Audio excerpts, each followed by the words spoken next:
What is up, all you beautiful people? Good evening. Happy Tuesday night. It is December 12th, 2023, and here we are back again. Going back to Delphi, guys. Looks like we're going to court in January on the 18th, to be exact. Let's look at this and see what's going on. We got some documents to cover. Please share this out, everybody, and we are on our way. Let's get this show on the road.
What up?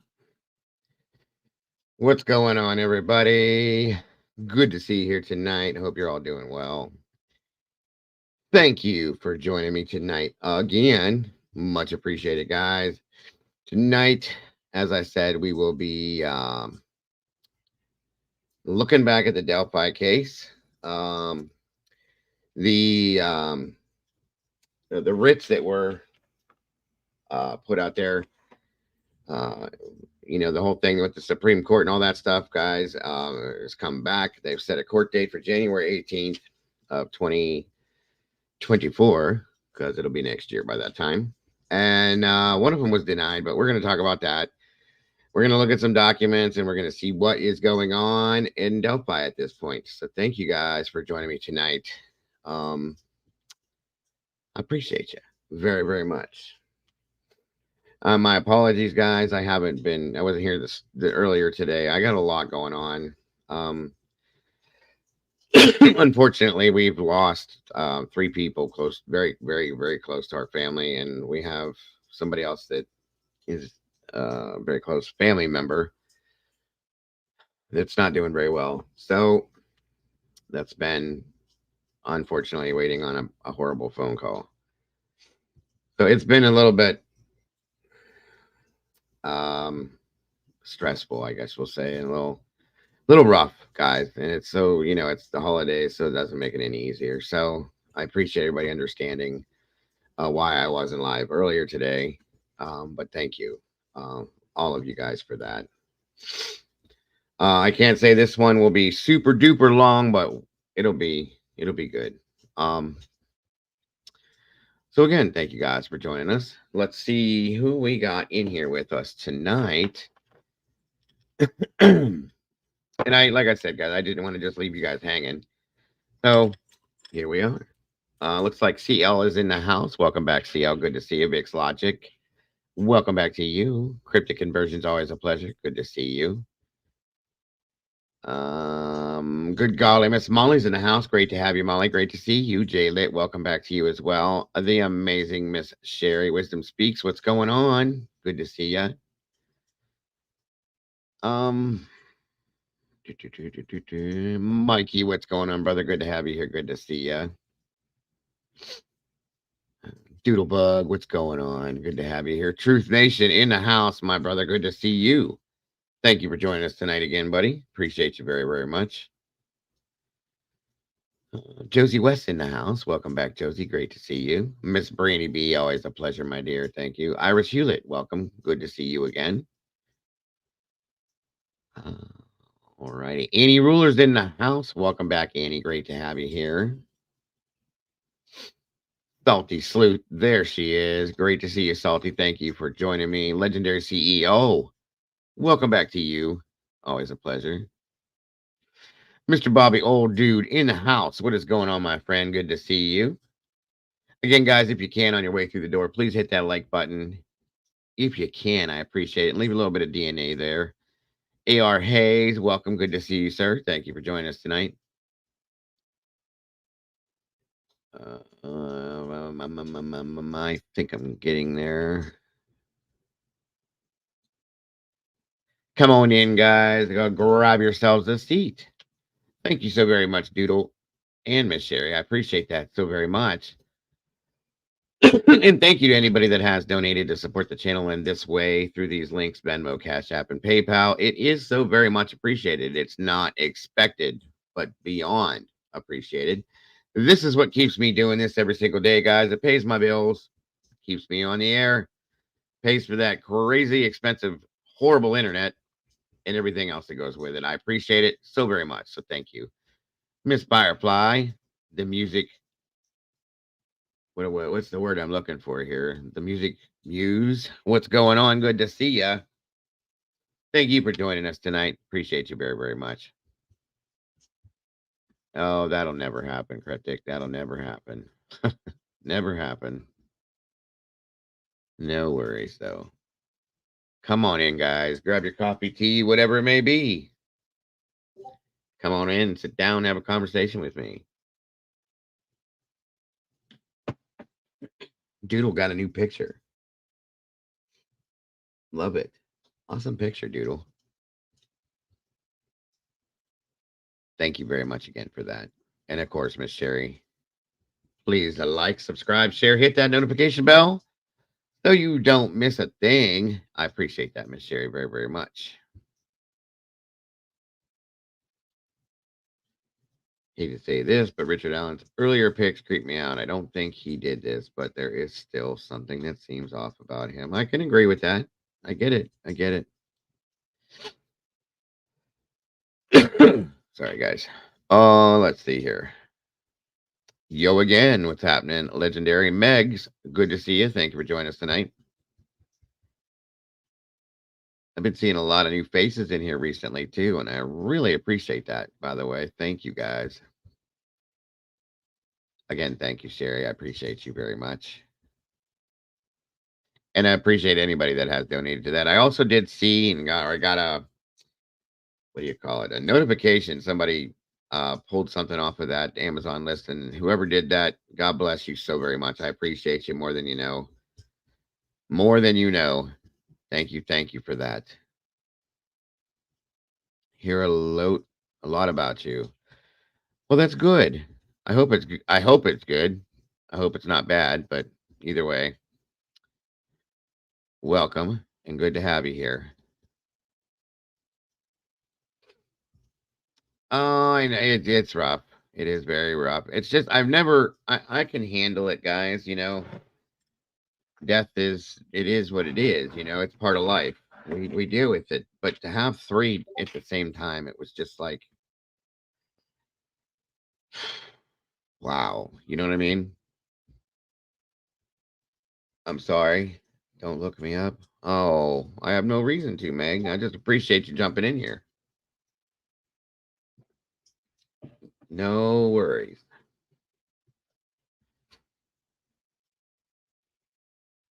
Thank you again, Josie, for that comment. Like I said, um, my ex mother-in-law passed away. Um, a very close. I don't know if you guys have those family friends that are so close. They're family basically. We have uh, a very close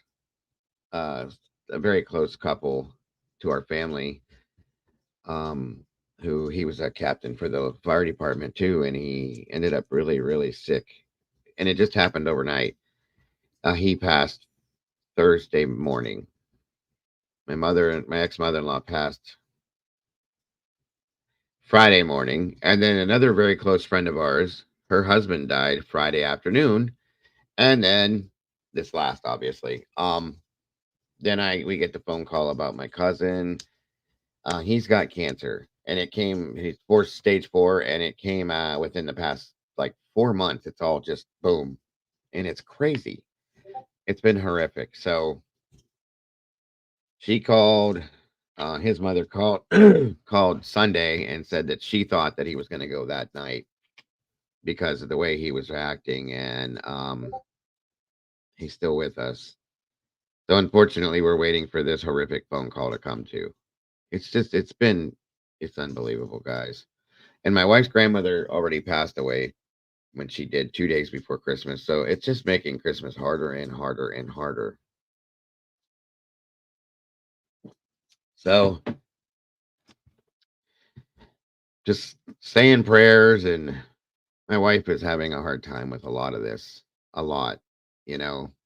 That's the hardest thing. And to watch her um have the issues she's having is what is making things hard on me. So I can handle stuff like this, but she just it's bad. So we're working on it. BZ collecting in the house. Good to see you. Thank you for joining us. Wonderful to see you guys here tonight.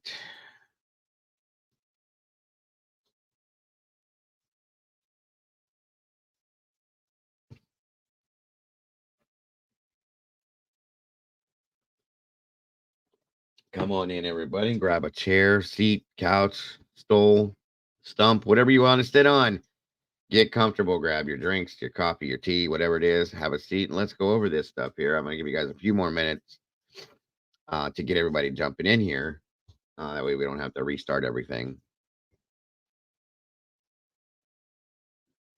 But yeah, that's the reason why today I didn't do anything. We had a lot coming at us today, getting ready for things and stuff like that. So, and my wife, like I said, she just had it was a horrible day. So that's it, Josie. That's it. And I appreciate all the well wishes and all that, guys. You guys are amazing. I really do appreciate you. Let me see. Yes. If we can, by the way, Salty, if you would not mind, if you can do it. If not, we'll figure it out. But could you drop that link in here, please? There's another channel I'd like for you guys to check out. If you could, when you get some time, show some love. This lady has been a dream when it comes to the Delphi case, helping me find the things that I need to find, working right along with me on this. And she's got her own little channel she's got running right now that's going to be an amazing channel. I know it is. If we could drop the link in here for that, I would appreciate that. And if everybody would just go check it out, show a little bit of love, I promise you, you will not be disappointed. It's all about truth and justice over there, and you will get truth over there for sure. So, how about a tuffet? Yeah, we could use tuffet. You could have a tuffet too, Molly. That'll work. As long as you're eating your curds and whey, that's you have to sit on a tuffet, you know. Man, my sleep patterns are all screwed up, guys. I was up again late last night. I'm trying to remember. I think it was we had another one of those. Let's just hang out streams that turned into. There's that link. Thank you, Miss Sherry. Boom, boom, boom. There it is. Go check that channel out, guys, please, if you will. You will not be disappointed. I can promise you that one. I don't want the spider, Molly. You can have the spider.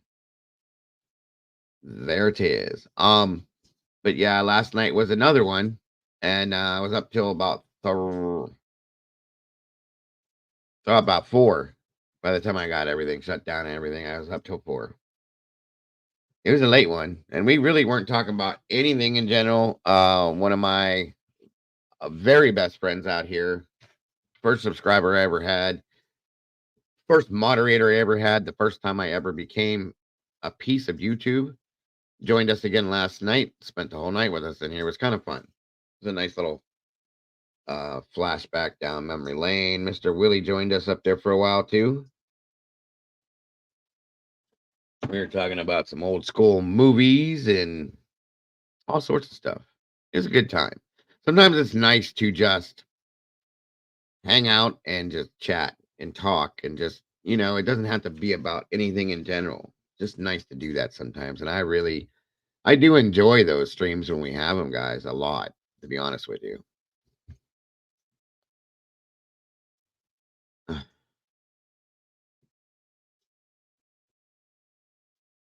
Good Lord, I'm sorry to hear the first part of that, Vix. That's horrific. Happy birthday to your daughter. And happy early birthday to your grandson. Jessica Dahlgren. Welcome back. I saw you in here last night. It was very enjoyable. Like I said, it wasn't a typical show as to what we typically would do, but it was still good, and I appreciated and enjoyed it very much. And I appreciate you for being there last night, Jessica, and coming back today again. And it was just like last Friday. Yeah, that was a good one. Friday night was I had a ball. And I want to do more of those. Um Not necessarily as late, guys. I'm gonna have to start them off a little bit earlier, where we just come in here and just kind of it is what it is. We let the night take us where it does and just hang out, talk about whatever, do whatever we do. I want to do some more of those, and I'm going to be. So for those of you that like the evening streams, it's gonna be happening. Excuse me. Austin in the house. Aloha to you, my friend. Where did it go? No, I can't find it. Okay. 52 people in here. We got 38 likes, guys. Let's make a match if we can. Please. Miss Carolyn Miller, good to see you tonight. Thank you for joining us. Like I said again, guys, tonight we're delving back into Delphi. We're going to be looking at the new stuff that's happened recently, talking about the new January 18th court date and why. And just talking about Delphi in general. Come on in. We got 52 peeps in here. 52 beautiful peeps. Come on in. 40 likes. We're getting there. We might make a match tonight. Cynthia Gaines, welcome to the True Crime Cafe. Good to see you. Good to have you here. Thank you for joining us tonight.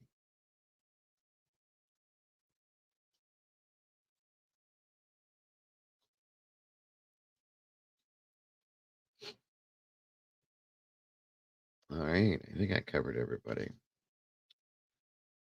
All right. Let me pull some stuff up here and take a look at some of this stuff here, guys.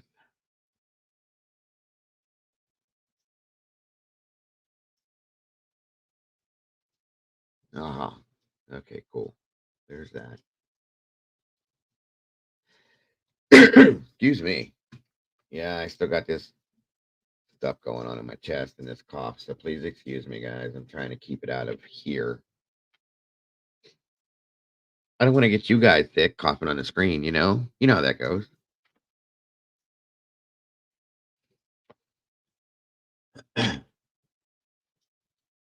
Next thing you know, somebody's going to come and be like, damn it, Digger, you got me sick. Huh? What's up, Mountain Man? Good to Mountain Mama. Sorry. Welcome back to you. It's great to see you. Justice Infirmed. Good to have you back. Thank you for joining us. Let me see.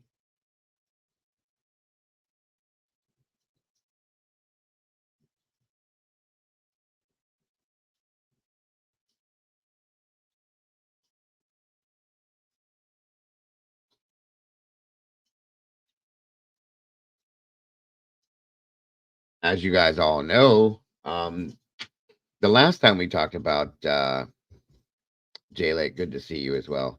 The last time, oh damn, I'm sorry to hear that you had COVID. That sucks. Yuck. I hope I don't either, Carolyn. The last time we talked about Delphi, Richard Allen had been moved to a different prison, which was a little off-putting, I should say, and kind of made me question it. But hey, it is what it is. And today we're looking at, you know, the reasons why we're talking about this. Lamb stew. Oh my God, that sounds so good. That sounds amazing, Vix. Cynthia Gaines, congrats on becoming a member. We got a new meatball here floating in the sauce with us. Welcome, welcome, welcome.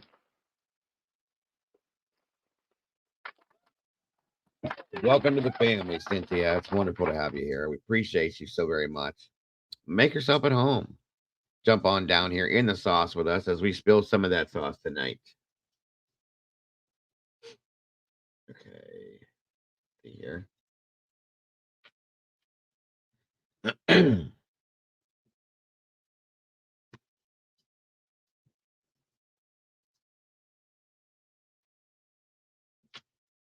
One second.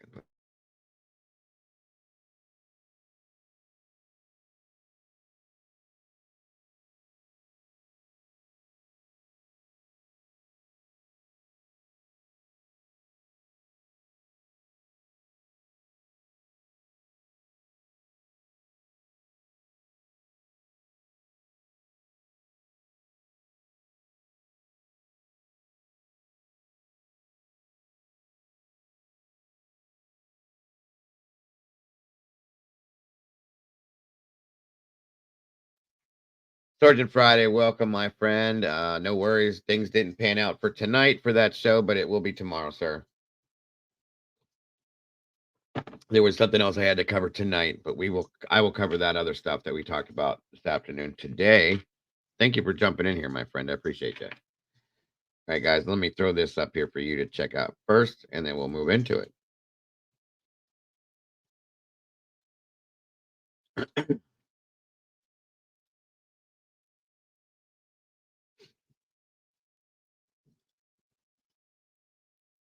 At 5:30 related to the Delphi murders.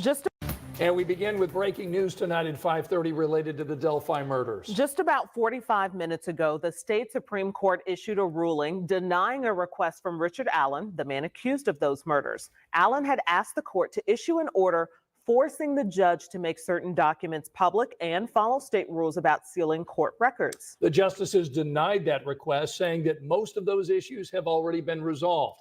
Now, tonight, we're still watching for another ruling from the state Supreme Court on Richard Allen's request to reinstate his original defense team. Allen also wants Judge Frances Gull removed from the case and accuses her of judicial misconduct. She denies those accusations. Allen is accused of murdering Abby Williams and Libby German in Delphi nearly 7 years ago. Well, we have awesome, Truth Nation. I appreciate that. Thank you very much for keeping me in the loop, my friend. I appreciate that, hearing that. No worries, Sarge. Good to see you.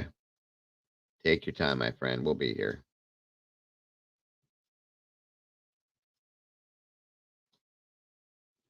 Nice, nice, nice. And again, guys, make sure you're sharing this out. Hit the like button on the way in the door. Share this out to anybody that you think would be interested in what we're talking about. Please, if you will. Oh, good to know there, buddy. Teresa, welcome back. Zelda, good to see you. Maybe we can talk about it after we cover this stuff there, buddy. Truth Nation. Oh, yeah, definitely, definitely.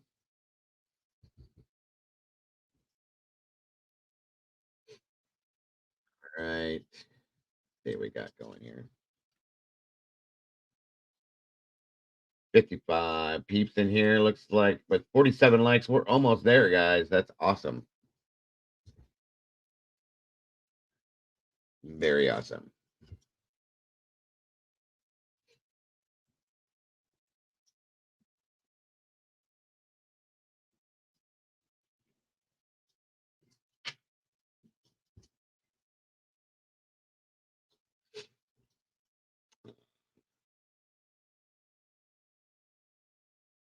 So, as it stated on the title, based on what was brought back from the motions put forth, um, it looks like we're going to court January 18th, 2024. Interesting. And this is Delphi, of course. So there were two excuse me, two writ of mandamus that were put out. I had showed you guys a while back, okay? And they were put before the Supreme Court. So and again, I have to thank the amazing and awesome Salty Sleuth. This is another reason why you guys got to check out her channel. She does some really cool stuff. All right. If it wasn't for her, I wouldn't have this stuff here because I can't ever find the right document. But she can. I think I went a little too big on it that time. Okay. So again, as we see here, thank you for that, Miss Sherry. There's that link again for Salty's channel, guys. Groot, what's going on? Good to see you. Tomboy Charm, welcome back. Bombshell, what's going on? Thank y'all for joining us tonight. Judge Gall corrected her mistakes, and the court docket was corrected. I love it. So here we have. This was filed December 11th of 2023, 4:46 p.m. Published order denying the writ of mandamus and prohibition. As we had spoke about, Richard Allen had petitioned this court under the rules of procedure for original actions for a writ of mandamus and prohibition. He requests that we order the trial court to reinstate several court records as publicly accessible documents on the chronological case summary, which is what we had heard on that news report. Where'd it go?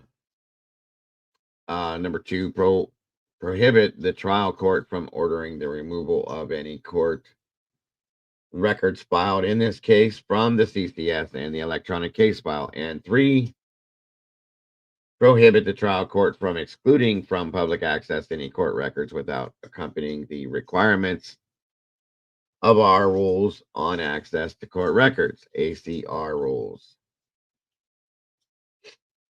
Allen argues our intervention is necessary because the trial court has failed to perform the clear, absolute duty imposed by our rules to ensure public access to court records. Maybe that's why I've struggled finding everything. Without accompanying. Oh, wait a minute. Without complying, I'm sorry, need new glasses. Our intervention is necessary because the trial court has failed to perform the clear absolute duty. Did I already read that? To ensure public records. No, public access to the court records. We first explain why Allen has failed to show that our intervention is warranted. And we provide guidance about the requirements in our A.C.R rules. Original actions are viewed with disfavor, may not be used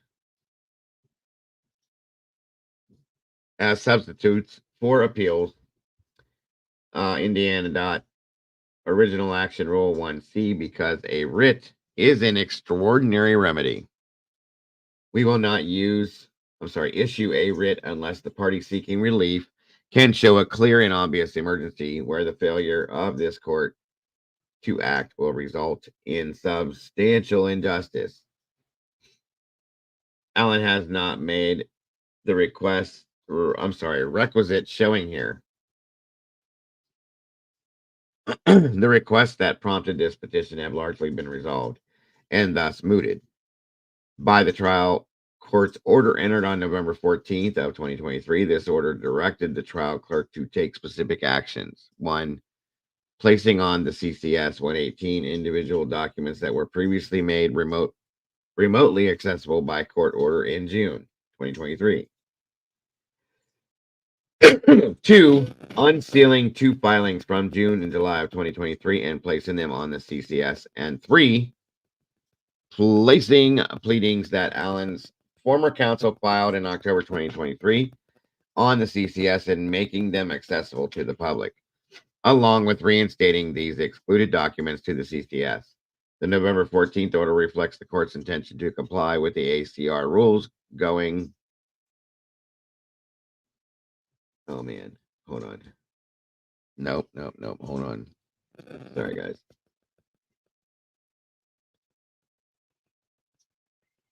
One second, everybody. Sorry about that.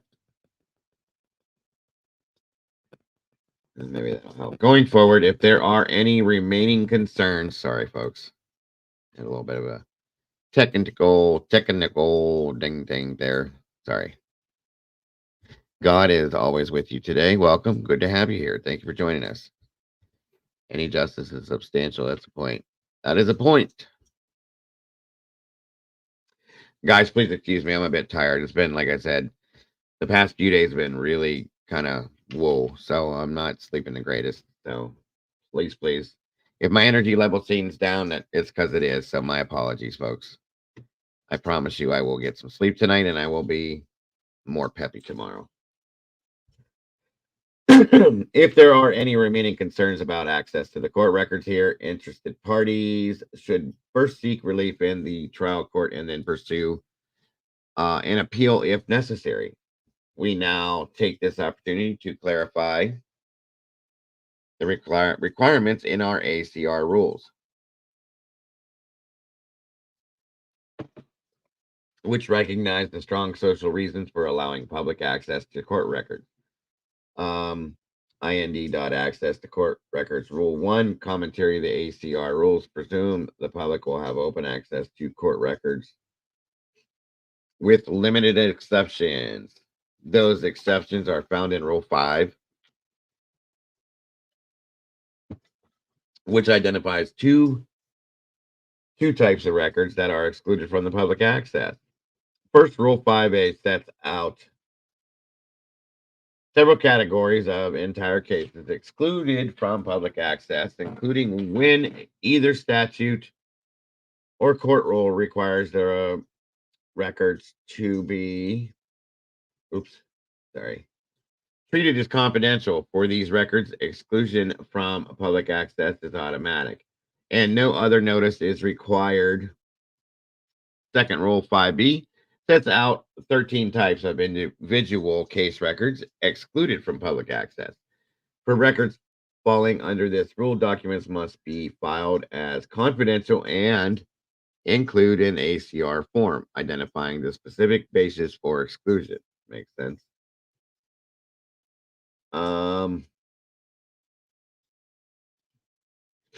Aside from these two exceptions, Rule 6 permits a trial court to exclude otherwise public court records from public access only in extraordinary circumstances and by following the rules process.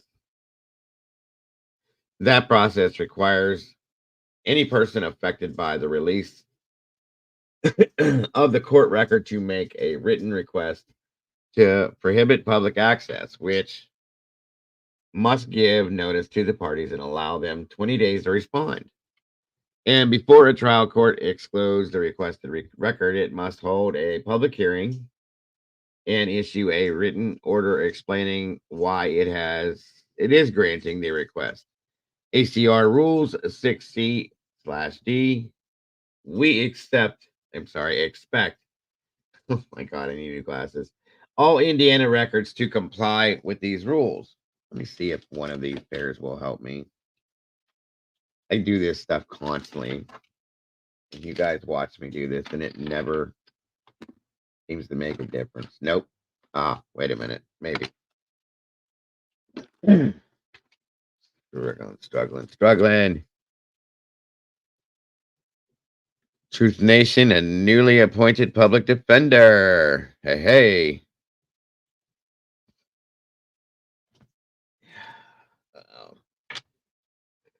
Okay.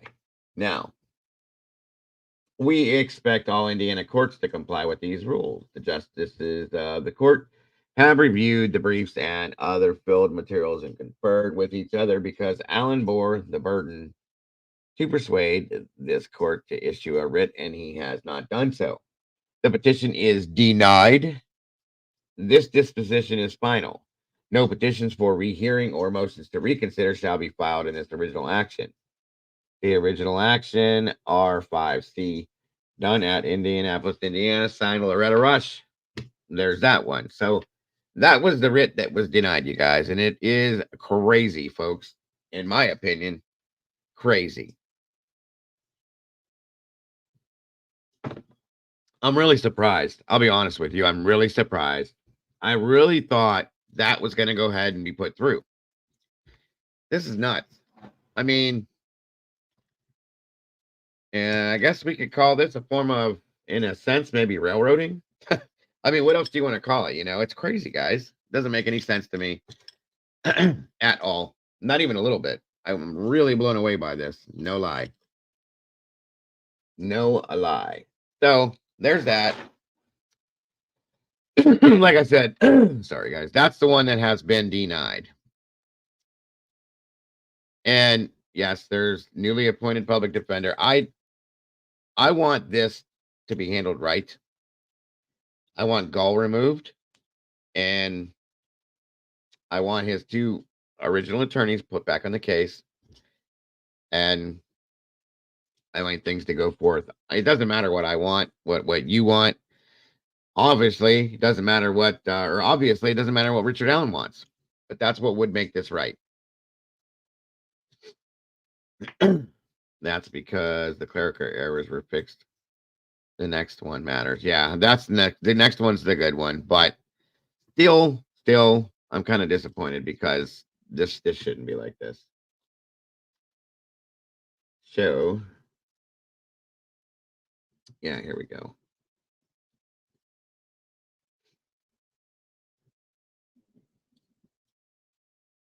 Boom.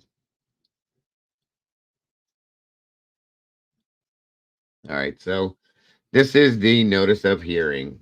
The Supreme Court will hear oral arguments on the relator's second application for writ of mandamus and prohibition in state ex rel. Allen 23S-OR311 on January 18th of 2024 at 11 a.m., folks. Relator seeks a writ from this court reinstating his former counsel. This is the important one as far as I'm concerned. This is what I want. Reinstating his former counsel, setting trial within 70 days. Okay. 70 days. And removing the trial judge and appointing the special judge. And once I'm done reading this, we're going to bring some peeps up here to talk about this because I do want to talk about this. The argument will be conducted in the courtroom of the Indiana Supreme Court, 317 State House, 200 West Washington Street, Indianapolis, Indiana. The argument will be 60 minutes, equally divided between relator and the parties opposing the writ. Any entity granted amicus curiae status may argue without further motion, but only with the consent of the party to whom the amicus curiae, I'm probably not saying that right. I thought it was curiae, is substantively aligned. The relator shall open the argument and may conclude the argument by reserving part of the appearance by the respondents or counsel is required. Attorneys of record shall file an acknowledgement of the hearing no later than 5 days after service of this order, and should arrive at least 20 minutes before the scheduled start of the argument to complete an appearance form done in Indianapolis, Indiana, 12/11 of 2023, again signed by Loretta H. Rush. Boom. There it is. That's the important one as far as I'm concerned. And that is the one that's going to make a difference. Now, this is all based on hearing the arguments that they have with this, okay? It's not going to just be they walk into court and it's approved, period. It's not going to work that way, guys. You know, we have to wait. Hold on a minute, folks. My apologies. We have to wait, you know, and see what happens with all this. So we already know that Judge Gall doesn't want to go anywhere. That's going to be an argument there in itself. She's going to fight that, I'm sure. Okay. But I don't care. I think that they could make a good argument for this. I really personally do. And I hope that this is televised. I really do. So all right, where did it go? All right, the link is pinned in the chat. Anybody that wants to jump up here and have a conversation about this with me, let's do this thing. Come on up. Cat K, welcome. Yes, I agree. It will be. It will be.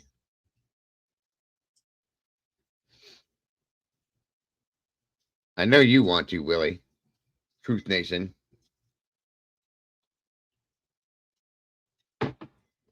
I like your name, by the way. Truth Nation Uncensored. Life, Love, and True Crime gifted a membership out. Rock Chalk got it. Thank you very much, Life, Love, and True Crime. That was awesome of you. God bless. Much appreciated. Yes, I agree. Very much agree, Sophie, on that one. Miss Val's in the house. What's up, Hope, folks? Great to see ya.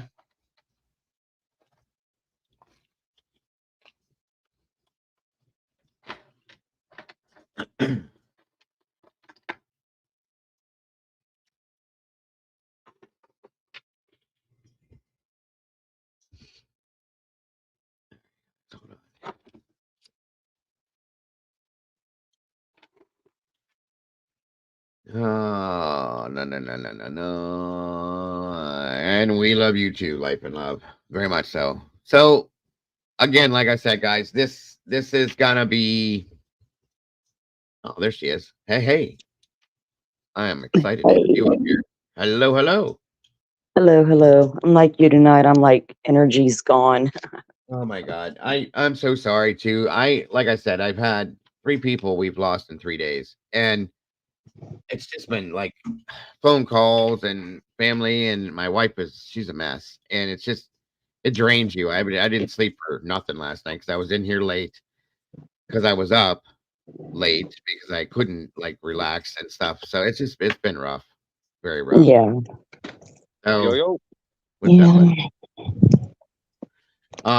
But that's what it is. So I'm just drained tonight. I'm drinking coffee. Don't worry. I'll get my 3rd or 4th wind here soon. It's all right. So this is kind of exciting in one way and crappy in the other. But I'm more worried about this secondary document that I just read than anything. Yeah, it's that second one. The first one, we kind of expected that one was going to get denied, because the fact that, you know, the records were kind of put back in and she was ordered to do certain things. So that's why that one was kind of denied an oral argument. So that one really was expected. It's the second one that mattered. Yep. And the fact that the Supreme Court says, hey, we'll hear your argument means there's something to the argument. That's my point, right? That's what my thought was, is that the fact that they even said okay with this, they got something. There's something to it. You know what I mean? Yeah. And there was something Bob said earlier today, or I was actually alive last night, I think it was, but I listened to it this morning. The fact that, you know, that normally they would have like 40 minutes, they're getting an extra 20 minutes. So they're either giving them more time because the judges actually have more questions, or Right. because they want to give them enough time to make their arguments. And I think that they're going to bring their A game with because this is Kara Weineke and her partner. They wrote that writ. Kara's not going to be the one to orally argue it. Her partner will be, but Okay. they are heavily prepared to argue their case. I'll bet. And like it says, the Indiana Supreme Court will hear the oral arguments from the attorneys on why Judge Gall should be removed, and that the attorneys, requested Yeah. being put back on. And I like she just said, though, you guys, there's got to be something to this for them to even say that they'll hear this. Okay, Oh, um, yeah. and there is. We see it ourselves. We know that there's something to this. So. It doesn't take a rocket scientist. And I'm almost excited for him, because I feel like if this goes through, if these arguments are heard and they approve all this and everything, Gall's removed, they reinstate the attorneys, I feel like he's got an actual chance at having a fair trial now. Truthfully. Yes. And like that's what we on need. the other hand, if Yeah. he gets, on the other hand, if he gets all, or if he gets, even if he's convicted, there's so much that he can appeal, because aside from this, they were listening to him talking to his lawyers. I mean, they did a lot of released crime scene photos were leaked. I mean, there was a lot that has happened so far that he can appeal on, even if he's convicted. It's Yeah. crazy. Well, even to get to that point, though, you know what I mean? If he even, my worry is that to get to the point where he can appeal, I don't feel, because here's the thing, Willie, it states in here that if this all goes right and everything, and these attorneys are reinstated, they're going to reschedule the court date for 70 days. If this doesn't go through, when's the court date going to be? We don't know. And Actually, yeah, it's set for, I believe, October 2024. The new attorneys wanted November, and the judge says, no, we're going to make you go a month early, make yourself look good at that point. But so it was supposed to start this January, but then initially, yeah. all of a sudden threw the lawyers off the case, and now we're kicking it back a whole other year. So they have a trial date set, but the attorneys are like, no, we're coming back onto this case and we want to go to trial. We're ready. And and what I mean by what I'm saying, though, is that when I say we don't know, yeah, okay, so they have it set for October, or November, but if who's to know, who's to say if something else doesn't happen in that time to push it ahead even further? And I don't even know. Like I said, we've seen Richard Allen, how he looks at this point. Who's to say that he's going to make it to October, November of next year? You know what I mean? And he's not actively trying to waive his right to a speedy trial. It just kind of happened because of the circumstances surrounding the case. Right. And because the defense came in and said, we're ready to go to trial, but the prosecution wasn't ready. After 5 years, you're not ready. So that was a red flag. But, if you're a defense attorney and you're telling the courts, we're ready to go to trial, then let them go to trial. Yeah. Yeah. If they're not ready, that's their fault. But they say they're ready, they're ready. You don't take matters into your own hands and treat this one individual differently than everybody else. But I'm not so sure he's getting treated differently than a lot of people in Indiana. The more I see and the more I've been sent and looked into, I mean, we were watching some of what's been going on. I showed that video of, segregation in that one new prison that he's in, and the things that have been going on in the past with this and that. This is not good in any fashion or form, whether it be him or anybody else, you guys. So, it's bad. It's all bad. Well, that's prison life. Prisons are prisons. Things are going to happen in prisons none of us really ever want to know about. Unfortunately, there's a lot that goes on that isn't right. And there are a lot of people sitting in there that should not be in there. There are a lot of people sitting there who deserve to be there.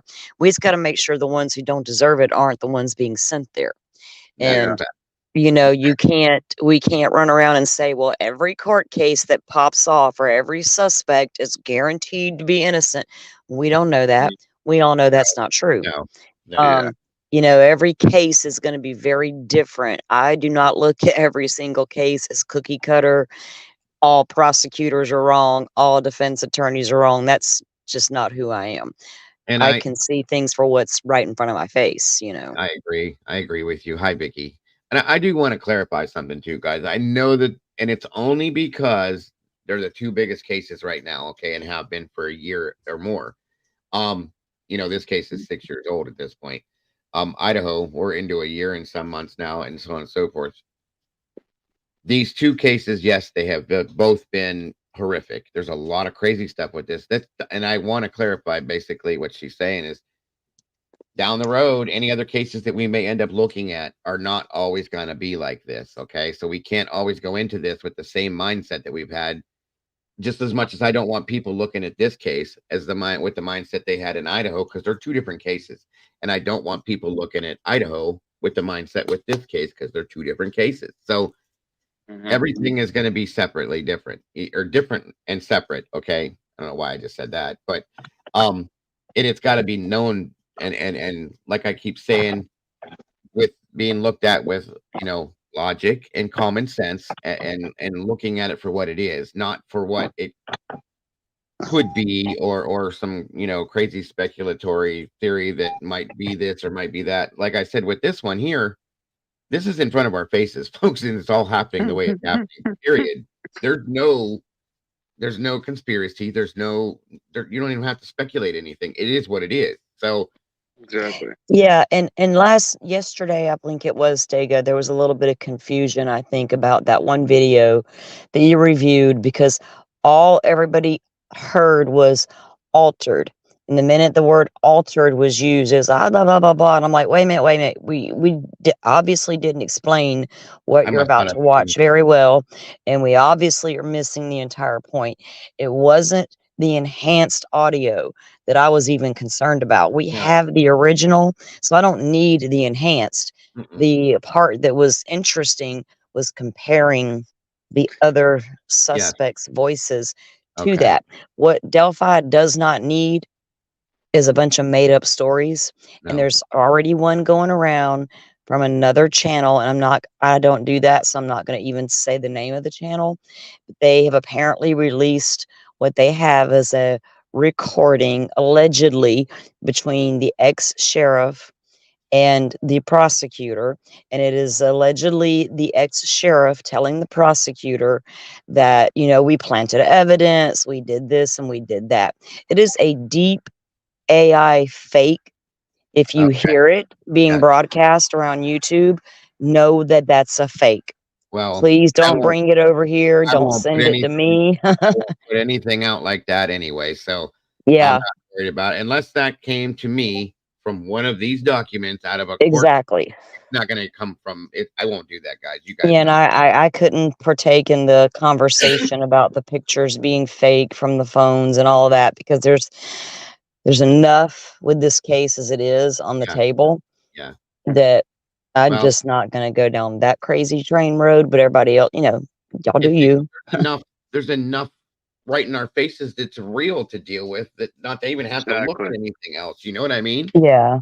So, and I need to apologize to everybody in here for me not clarifying that yesterday, because that was what it was the comparison between the voices. Okay, was the most important thing, and I maybe I should have stressed that more. I'm sorry that I didn't. But that was what the reasoning for that all was. Period. So, Yeah, it wasn't like this is an enhancement and we're going to no, learn more no, about Bridge Guy. It was nothing to do with that at all, not at and all. I just wanted to put that clarification out there, because I don't want to cause people confusion. Absolutely. There's been enough of that over the past year with other stuff we've looked at. So, Yeah. and that's why I'm trying to keep this as clean cut, clear and dry as I can, you guys. I want you guys to have the most absolute true to fact that we can give you on this, that they give us. That's why I'm going with absolutely nothing but what I can get like this. Okay. And that's why Salty's been helping me as much as she has. And you guys are going to get a lot more of this if you go through her channel as well. She's going to give you, if not even better. Okay. So you guys got to check that channel out as well. Yeah, we don't do lives right now, but we are planning to do them after the first of the year. We'll be doing lives. Yeah. And we'll take deep dives into cases and talk about the things as well, but it's all fact based, document based, what we know. Of course we can talk about things that come up, but you got to do them respectful. I've been sent so much stuff on Idaho 4, and I know why I get sent it. They're hoping I'll bite and put it out there. Well, you're asking the wrong person. I don't even respond to the DMs I get. I just read them and I laugh and I just no, thank you. You can take it somewhere else. How about you put it out? How about that? Don't ask me to do it. Yeah, So, it. Well, Dago, the other day when I was on, remember I told you that Brian's friend tried calling me and I missed his call. And from that day, I haven't been able to get a hold of him. And out of the blue today, he called me. And this is our first time ever like talking on the phone where I could have like a full blown conversation with him. And dude, I myself was wrong about a few things, but the whole, thing that I thought that he did drugs way after high school isn't, because remember, I graduated in 2011, so I left when I was a senior. When he would have been sophomore. Yeah. He did basically the majority of heroin. That's all really he did in 2013, and then in 2013 he basically kind of cut every single person off that he did drugs with, and to this day hasn't really contacted them since 2013. Well, and that's part of any treatment plan. You'll find out they'll tell you in any treatment plan, if you have, especially with drug issues and alcohol and stuff, one of the first things they tell you is that you have to detach from what the norm is and stay away from that. So that could be why, you know what I mean?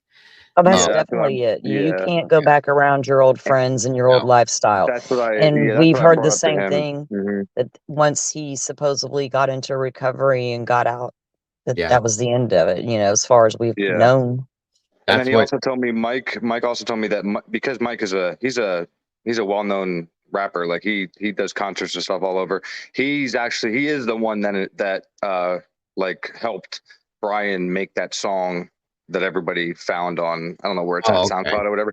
And and Mike told me that's actually how the media and everybody tracked him down, because I guess on SoundCloud it shows who produced or who helped you or whatever like that, and it was linked to Mike, and that's how they got him, dude. Wow. Gotcha. Well, I'm gonna be having a show coming up. Probably it might be tomorrow. It depends on how things flow. And it's on Idaho, but it's gonna be a little bit different. It's something I didn't realize before. One of the things that was brought was found, I believe it was at his parents' house. And I had a conversation with somebody today about this, and it was very interesting to me. And it's a very interesting part of this case. It's nothing I've ever talked about before. Was a swab that they found. Okay. And I want to talk about the aspects of that itself and himself and other things that had to do with the DNA stuff. Nothing about nobody did this, he didn't do that, or this person, this, that, and it's nothing like that. It's all about stuff with the DNA. It's very interesting, actually. And that's kind of where I'm going with it. So it should be, it's definitely different for me.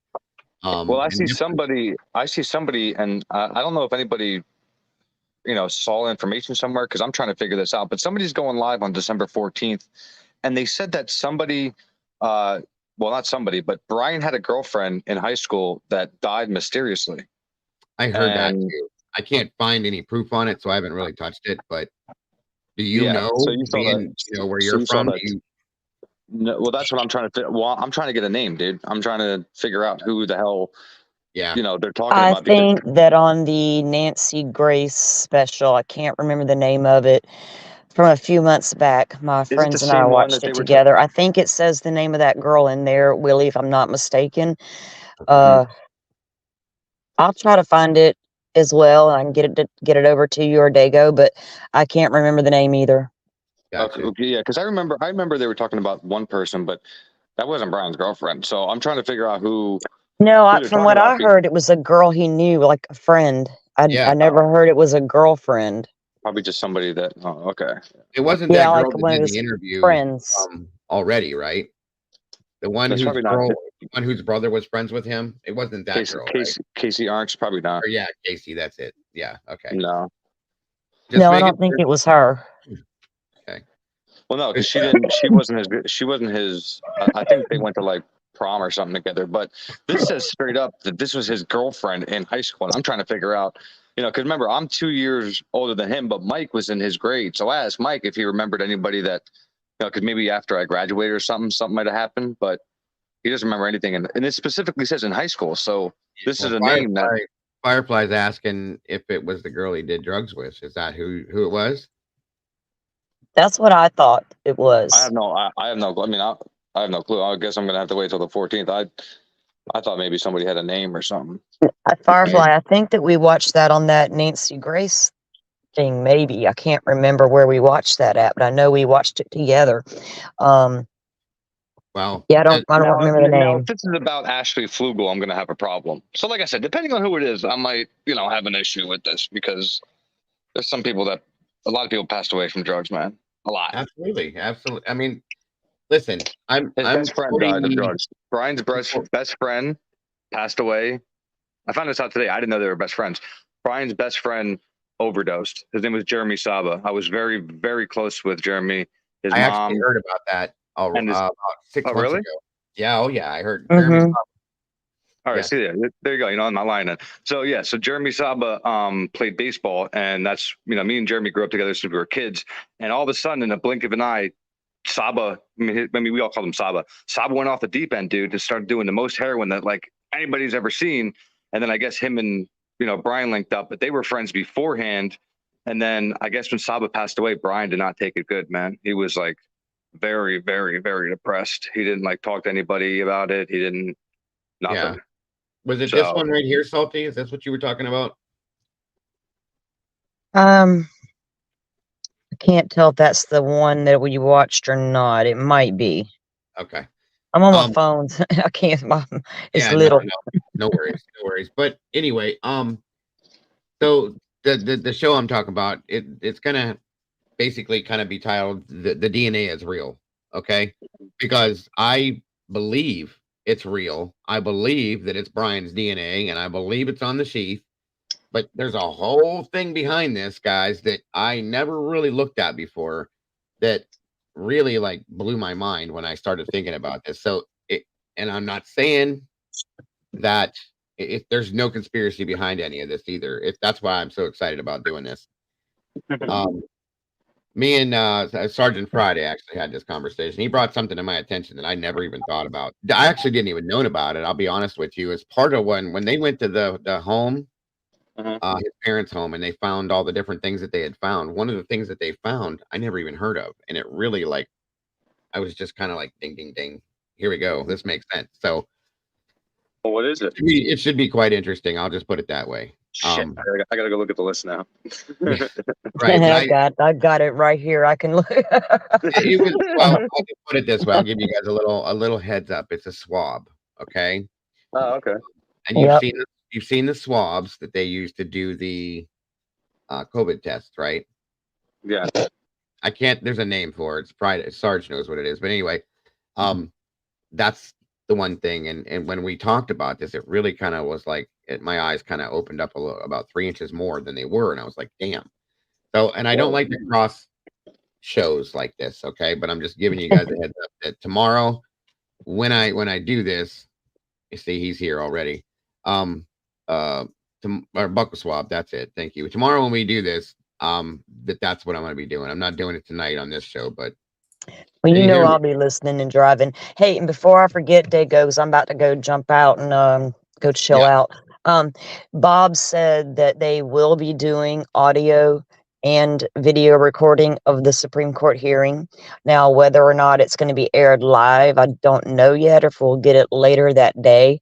Okay. I'll be watching his feed to find out, and I always jump in and catch his YouTube lives. So yeah, he did say that they were getting audio and video, and it should be really good arguments, especially from a legal standpoint. It might get boring, like his wife Allie said, but from a legal standpoint, it's going to be very interesting. I absolutely cannot wait. Cannot wait, and it's not that far off, you guys. That's the big thing. No, yeah. It's literally almost within the realm of 30 days, you guys, give or take a couple days. And I'm fingers crossed, like I said, whether Richard Allen is involved in this, whether he did this or did not do this, whatever. That's besides my point at this moment. The fact that if this gets looked at, approved, and goes through, that this man will get the fair trial that he should get, and we can see everything for what it is. Exactly. That's what matters to me. Yep. Yeah, and right now there's like 3 hearings that need to be held on things that were already filed that the judge was dragging her feet on, and we don't even know if she's going to remain the judge, if she's well enough to be the judge, because she was apparently hospitalized or whatever. Hadn't even read the Franks motion all the way through. So Right. she's yet to set a hearing on that. She's yet to set a hearing on the ballistics testing. They're trying to get it thrown out. The Franks motion to even see if the search warrant for his home is valid. All of that is yet to be decided still. Yeah. And those are all big deals, you guys. Big deals. Huge. Case, you know? Huge deals. Yeah.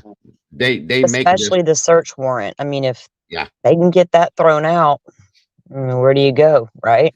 I absolutely agree. And like I said, and I feel like if Judge Gall is removed, I have a feeling that things with this are Yeah. gonna turn completely around, you guys. I really do.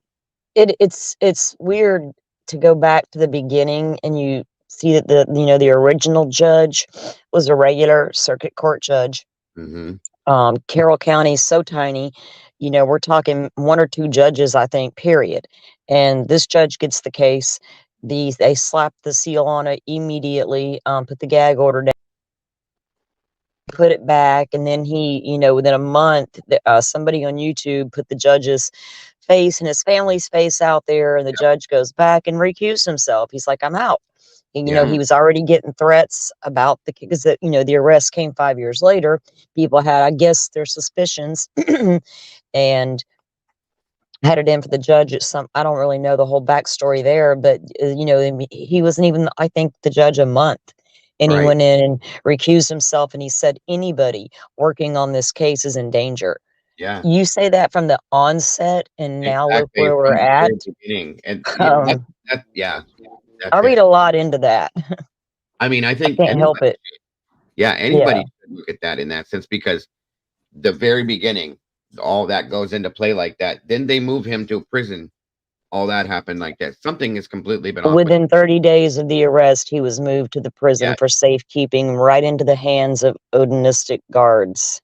From the beginning of his arrest. And before that, guys, 5 years of And nothing. that was before the Franks motion. Oh, yeah, absolutely. And before we even knew Odinism existed. That was 5 years after the FBI put out a report saying Odinist could be your issue here. And that's what gets me with this, is that there was nothing for 5 years. It was pretty much silent on that aspect, other than for a few people. But and then as soon they get him into custody and all these things go into effect like this, it was kind of crazy for me to see that when I went back and looked at that. And like she's saying, guys, all of these things are huge, very huge, that are with this. So it almost makes me wonder if that, Judge Gall is doing things that she's doing for fear of other things as well. I don't know. It's hard to tell at this point if she's doing it for a legal protection type deal, or is she doing it for complete cover up of something. It's really hard to pinpoint and to separate it and to tell. When you go through 5 different suspects before you get to the one you have 5 years later, and you want to tell everybody, well, it's, an airtight case. I understand probable cause. And when you compare the 2 probable cause affidavits, you see which one is the one that goes, what? And it ain't Idaho, people, it's Delphi. And, you look at that and you're like, after 5 years and 5 other very viable suspects, now this is and so far, there's no fingerprints on that bullet tying Allen to the bullet. No DNA at all. No DNA anywhere else at the crime scene that ties Allen. Nothing on any electronic devices that ties him to anything that we know of yet. I'm not going to sit here and tell any of you this man is innocent, because I do not know that. No. No, but if I But was I his won't. defense I don't attorney, know if anybody's innocent or guilty till I get to court and see all of the evidence, which is when you get to see the evidence, not before. It happens at trial. if you look at this, I mean, sorry to interrupt you, Salty, but No, this you're guy, good. the guy that they have in custody for this, with all the suspects they've had, this guy has the least of a criminal background Yeah. compared to everybody else that they've looked at. I'm not saying that that's something that should change your mind or make you think it that. I'm just saying, guys, these little things too, they matter too. You know, they play into this in some senses, in my opinion, at least. And go ahead, bud. I was just saying. In a big sense of the word, everything that we're looking at, be it Delphi, be it the Kohlberger, be it Gigolo, be it many others, it seems to be that the people in charge to handle these situations on our behalf do something, or something comes up to question their credibility and their sincerity in the things they're doing. Yeah. And it always comes up to money somehow. Yeah. Right. And this goes with all of these legal. Look at the Gigolo case where there were 13 years of corruption. How many young women were killed while that police department was corrupt? Yeah. That's come they're true. not, Yeah, how come they're very not being true. charged with murder? I'm sorry. This is America. You're in charge to enforce the laws and protect the citizens. And if you're corrupt and that corruption screws up an investigation that results in deaths of human beings, you are a conspirator to the murder. Yeah. Right? Does that mean Oh, am I yeah. a conspiracy theorist? I don't think that's Yeah. being a conspiracy theorist. I think that's only fair. Yeah. Giglio Right? Beach is another one that's another nightmare. And Yeah, now look what's going on with Delphi, and look at Kohlberger, and look at you could probably find dozens more around the country like this. And it's unacceptable for them to keep putting us through this. You either do the thing right, or you should go be a janitor somewhere. Okay? Quit Yeah. being an investigator. Gotcha. or let the Absolutely. case go cold instead of ruin somebody's life. Right. Well, I mean, look where we're at with this. It's 5 years before they had an arrest on this that they were sure of, and then they get him arrested, and now we're at the point where are they sure of him? Because I'm not, Yeah. and the rest of us aren't right now. So you Yeah. know what I mean? I wasn't sure from the day the man got arrested, and that's only because I have followed Delphi since the day the Yeah. girls disappeared. Right. And from that standpoint, watching what's went on for 5 years, then they got an arrest. And I remember the day I saw him on TV, I looked and I was like, what? And I was like, well, that kind of favors that bridge guy. But then again, now I know somebody else that clearly favors bridge guy as well. But that's the if only I- thing that he kind of favored somebody. So, I needed to know Well, a whole lot more. And the more I began to, and when we finally got unsealed documents and could read them, it's like, and you know me, I don't go off that into the weeds part too often. right, Not unless right. there's a good reason. Well, See, I think his where defense I- attorney should take 10 guns. I mean, this is what I would do. I'd take 10 guns lined up, and whatever specialist or witness they have that can say that they know that bullet was chambered through that specific gun, I'd have a bullet chambered through one of those 10 guns and ask that person to pick the correct gun that was chambered through. And I bet you he'd be wrong. I can't. That bullet thing kills me. That's one of the biggest things on this that blows my mind, that they're allowing that to be what it is. And I just can't. Well, the prosecution has allowed, their expert stuff in. The defense has ran a separate ballistic test and has conflicting results. So Right. that's going to be presented in court, but a lot of that's going to try to come out of the Franks motion if we ever get the darn hearing on the docket. Yeah. But there is some junk science behind the ballistic testing. I've watched quite a few videos on it lately. I love evidence and I love the forensics part of it. Oh, And I'm yeah. gonna go learn as much as I possibly can. And so I've been watching a lot of different videos on it, listening to some CSI people about this stuff, and it's really conflicting, and it's going to come down to the experts on the witness stands, and Oh, that's always interesting. make sure Yeah. then that you're tuning into tomorrow's show when we do this thing about Idaho with this whole DNA thing, because it's going to be interesting the way we talk about it, the way I look at it, the way it's brought out. Because when it was first brought to my attention, I had to stop and go, okay. And then with nothing else involved in that, just this part of what I'm going to be talking about, it really was an interesting thing to me with the whole DNA side of that. And I'm kind of excited about doing that tomorrow. This I had to do tonight because I just realized that this happened, and boom, boom, boom, and I have to keep up with this. So, and I want everybody to keep up with this as we go along. I don't want anything to get behind so that nobody gets confused. And that's part of it, in educating ourselves as we go. When we hear new things or go find out. There's a lot of research out there, even on cast data, even on a lot of the issues that people can't seem to get past in Idaho. There's answers out there if you go look. Then you read it and you make your own determination. Is CAS gonna be perfect? No, it's not. Am I counting on CAS to put Koberger away? Nope, never was. No. It puts you in the area, it gives you probable cause, but doesn't tell me you were so it's going to be interesting because each expert's going to bring his opinion to the witness stand. And that's basically what it's going to come down to. Even with the Casey Anthony case, people may not like talking about that case. You got your own opinions about her. Forget about your opinion.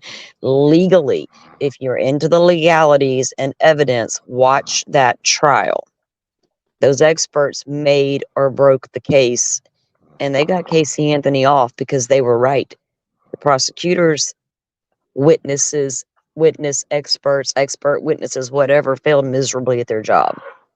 I watched the entire thing, and I knew halfway in they lost their case. As much as we think they put innocent people in jail, you got to realize a lot of guilty people never make it to the jail. Oh yeah, because of their missteps, their errors, their whole way of doing things, and oftentimes causes issues that just shouldn't be issues. They shouldn't. These questions shouldn't be there. This judge in the Allen case shouldn't be doing what she was doing. She doesn't. You don't interject yourself between client and attorney. It's just not acceptable. No. And the fact of the matter is, though, they one attorney, they called the police and reported the guy as it was a crime. It wasn't like they conspired to leak documents. They didn't do anything wrong. They're victims. You know what I mean? And not to mention, I'm just shocked. Why is this guy not able to sit? Why is Richard Allen not able to sit with his attorneys in private and have the attorney-client privacy conversations that he's supposed to have as a suspect in a murder case without being filmed by guards at the prison? Well, how is that even? Exactly. How does that even happen? How does that happen? Yeah, it was bad enough to find out that they were in there wearing the Odin patches, but then you find out they're also video recording you with your attorneys. They're standing there when you call your wife. It's just like, why y'all can't? You can't tell me. You could tell me. Anybody wants to tell me. I don't care who's going to tell me this. I'm not going to believe you. You can't tell me that there was not any kind of coercion when he made those phone calls to his wife and said that he did this. I'm sorry. I will not. Yeah. Is there a recording of that call somewhere? Oh yeah, they're all recorded. There's like 5 phone calls. They're all prison calls and jail calls are recorded. Did you guys? Is it out there? Did you guys hear? No, God, no. There's a gag order in this case too. We're not getting in. If it gets out there, it's going to be leaked, and that's already cost Richard Allen dearly. It doesn't matter if we hear that or not hear that. It's not about what we're hearing. It's about what happened while he was making that call that we don't see and will never see. What was going on. Okay, that's what I mean. His attorneys did come out in a court document and said that every time they spoke with Richard Allen, the first thing out of that man's mouth was, "Is my wife okay?" Because he he told his attorneys and the other inmate who wrote letters and signed affidavits said that the corrections officers were abusing him and forcing him to do things. Now, whether or not that's true or not, we don't know for sure. This is another inmate saying these things as well. So you got to take that with a grain of salt. But I'm more inclined to believe. Yeah, but why would at this point, I believe that they may have been doing something. And where does that inmate do that and risk his safety for no reason? What does that inmate have to one gain? is Woodhouse, and then you have the other It's one. not like he's snitching on him. I'm sorry. No, the inmate was still incarcerated, and the inmate. Okay, here, that's a whole other show almost. The inmate went to court and he is set to testify, but he is also afraid because he's still at Westville Prison Yes. with those guards. So if you are incarcerated in that prison, are you really wanting to go out of that prison and go to court and talk about those guards and then Well, get that's what I sent mean. back He to doesn't those gain same anything. guards? So Well, that's why I believe him, because he doesn't gain anything from this. exactly. It hurts him. Yeah. That's what my whole thing was with that is, if anything, he's putting his life on the line by saying Yeah. this. You're not getting any kind of leniency in prison. You're not getting any kind of time off for good behavior. No. You're not getting any of that. You're putting your life in danger by saying this. So Imagine that for siding with another suspect that they're going to give you time off. Well, you know what I'm Right.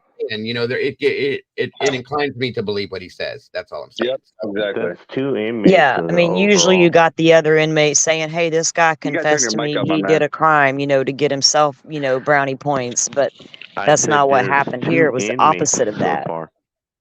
Yeah. Oh, hold on 1 second. Just me. There you go. All right, buddy. Say that again real quick. I said Can you there's hear me? basically like 2.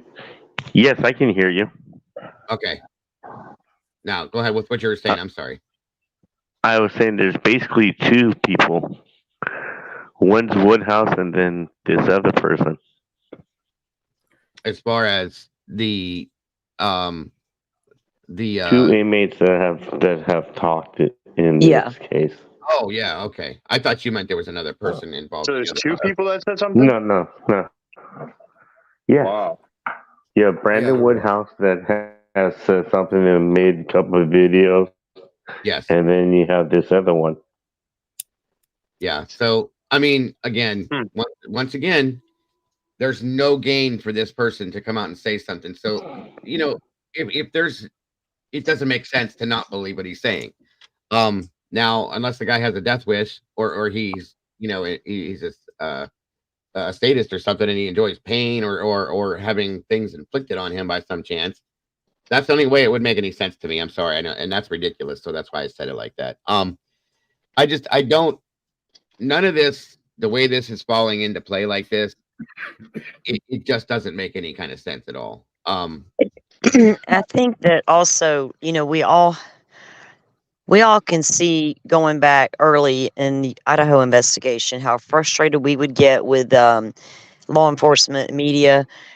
Same thing with Delphi. It was crazy in the beginning with that case. I don't think, especially a lot of these smaller departments, if you want to give them that ticket to get out of jail free, I don't care anymore.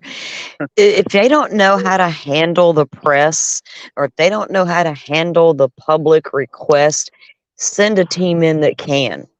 Let the FBI form some little special task force, send them in there to be your PR people, get the correct information out when you need it out there, and do it the right way.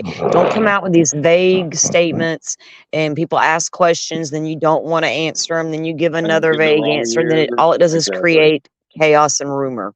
Yep. And they give the wrong year of a car that you know the right year of. I still don't get that. I still don't understand that. But whatever. They've always gone multi. If you notice that, all their verbiage. Yeah, I mean, they're never multi. Like as soon as you involve me, then I want to know information. Like as soon as you ask me for help Okay, to look for, I don't have a car, problem with them giving you a couple of years difference there. I'm saying the way they handled the questions led to more questions. Oh yeah. That's where I'm going with that. I'm not going to go down that whole card thing with Idaho because y'all don't want me to go off on Linda Lane how none of y'all watched Suspect Vehicle 1 because you was all worried about that crazy truck over yonder with that dog and Dylan in it. But nope. Yeah, I'm just saying that they, from a PR standpoint, if they cannot handle, especially this day and age, with the amount of information that comes out and as fast as we can get it and spread it, with Dylan in it, you need to learn how to deal with that. That's funny. Yeah, I agree. I do agree. And that could be one of the biggest problems that has gone on with a lot of these cases, especially again, Idaho, how big it was, not knowing how to handle, that's a big deal, not knowing how to handle the media and keeping things at a certain level. And we saw the press conference. It seemed like they were the mayor was pissed. Listen, I mean, it's pretty clear. What you're looking at is a group of people that as a team have a goal of conviction. Yeah. versus a public that's looking, saying, "Where's the justice?" Oh Our yeah, system yeah. of justice is not about justice. That's our mistake.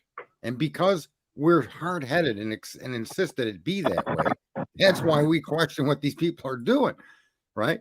And we're not going to change our ways, because the bottom line is these events and these chaos things that they do, and they end up getting themselves in the jackpot and throwing questions into situations that should have no questions, right? Right. They create this with the media, and that the whole point is what they're looking to do is get a conviction. It doesn't matter who did it or didn't do it. Their job is the numbers of convictions. They get promoted. They get pats on the back. Those that would be more attention to me, and I could become a DA. I could That's not become a true with That's governor. why every they give you next to case. nothing to Not in plead. every case, but in most of these areas, these policemen get convictions. They get promoted. They get more tickets. They get promoted. There's a whole systematic of actions and behaviors within these Delphi government is entities definitely a political that case. undermine our understanding of justice. And it's just the way it is. And until we keep screaming about it, maybe it'll change. But that's what we're all observing happening in these cases. There's no two ways about it. Yeah. How much do you think? These How people much do you think has involved are been either spent inept on this or case? corrupt. Yeah, there's just too What much was nonsense. that? How much do you think has been spent on this case? On Delphi or Idaho? On Delphi. Not near as much as on Idaho. And I'll tell you how I know that, because I was talking to attorneys today about that. And then it depends on state to state. Idaho's Brian Koberger's a lucky man, because Idaho, his attorneys, who are public defender, was able to petition the court and get herself a whole bunch of money to fight his case. State of Indiana, it might be a little bit different. His attorneys that were removed were public defenders. Okay, so they were court appointed. And then if they want to hire experts the way Ann has done with other private attorneys, they have to petition the state of Indiana to get the money. They haven't been able to do that. Right. They don't have the kind of money given to them right now that Idaho's given to Ann Taylor. I think I even remember hearing at some point where they were talking about another so much million had been put into Idaho 4 or 5 months ago or something like that. I can't give you exact, guys, but I'm just like, Jesus, again, you know what I mean? Like it's a lot of money that they're getting, and I know that Delphi's not getting anywhere near that and hasn't gotten. So yeah, that makes sense. Yeah. So Brian Koberger's defense is being paid for by the people of Idaho. Yeah, 100%, 100%. I was thinking at least 4 million. Probably. I think No that telling how much Logston's getting paid. Wasn't the last? I thought the last number that they talked about was 3 million or something like that, 3.2 or something $1 million that had been handed over for Idaho again. So I could be wrong. I'll have to look up the No, I think Delphi that number's hasn't- right, 3.2, Dago. The amount of money it costs to put on an adequate defense is insane. Oh yeah, yeah. It's unreal. It's not fair, because the little person from down the street who doesn't have any money, who's facing the same fate as Allen and everybody thinks that Koberger is, if you're that person, is your state going to give you all that money to go hire a big badass defense team to defend you? Are you going to be that fortunate? Are you going to have everything done right by the book on your end? Let's hope so, because I'm with Sarge on that, and I always have been. They need to, now that a lot of eyes are actually watching these things happen. Yeah. You can see a shift kind of starting to happen. I mean, Bob Motta was even surprised that the Indiana Supreme Court decided to give the oral arguments to them, and coming up. Yes. It was very pleasing to see that. That's why it feels like they think there's something here, or they would have been like, "No, y'all go on. We're the Supreme Court. We don't play around this." Yeah, you know. That's why it's exciting to me, because I kind of figured that was going to happen. I can't imagine a Supreme Court. If the argument is his attorneys, he's being denied his due representation, right? If that's the argument in front of the Supreme Court, I think he has every right. And I can't imagine the Supreme Court denying that argument. Those two lawyers were basically kicked off of that case. They didn't commit the crime. They didn't leak the information. It was stolen from them. Right. Okay. And it happened in one law firm. These two men didn't even work in the same law firm. They were two separate law firms. So why would you kick or tell both of them they were going to have to leave, that they need to step down? Yeah. Do what that judge did. To me, a she Supreme Court assumed that can't he was not going to take leave. that. It's crock of shit. She blackmailed them into it, in my opinion. That's what that I Yes. call that. Yeah. Blackmail. It wasn't just a asking it. She was blackmailing into that, in my opinion. Sorry. Yeah, she said we can go out You there and do we can this, have a I'm big gonna do this conversation to about you. it in public, or we could deal with it here. Well, there's Well, a I mean- theory out there as to why she did it the way she did it, because right after the chambers meeting where she decided they were no longer going to be the attorneys and they were going to voluntarily leave, and she goes back into the courtroom, and when she looks up at that attorney, she's like, "You got something you want to file?" Right. Sure, a continuance. Oh, Right. sure, no problem. And this is not coming from a random person that I just talked to. This is coming from attorneys who believe that might have been a ploy just to get everything pushed back and postponed because she's not ready. Right. Doesn't matter if you're ready, Judge. You're just supposed to sit there and preside over everything. Those attorneys have to be ready. Mm-hmm. And the way they did that was, so Bob said, and you could see, I love Bob. He comes I on, know. and the way he said he was sitting in that courtroom and he watched 9 police officers walk into that courtroom and have us before they came out and sit down.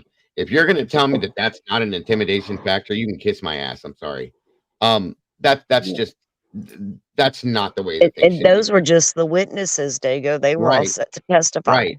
Exactly. It's insane. So no, that is not how you do things. And that, I'm so glad. I'm like literally excited that they're going to hear this, because I'm really hoping that when they hear this, they're going to just be like, what? You know what I mean? Oh, How and is Bob's going to be there that day too. So that's even better. That's I even think better. it's all going to go all the way back to where it belongs, is that it's the defendant who chooses his attorney and representation. Yeah. He's the only arbitrator in that connection. Now, if you're attorney and you collude to commit a crime, that's different. But in this situation, this did not happen. Right? So I got a the question. judge has no business telling these guys they need to retire themselves from this case. That's going way out of bounds. I got a question for everybody up here.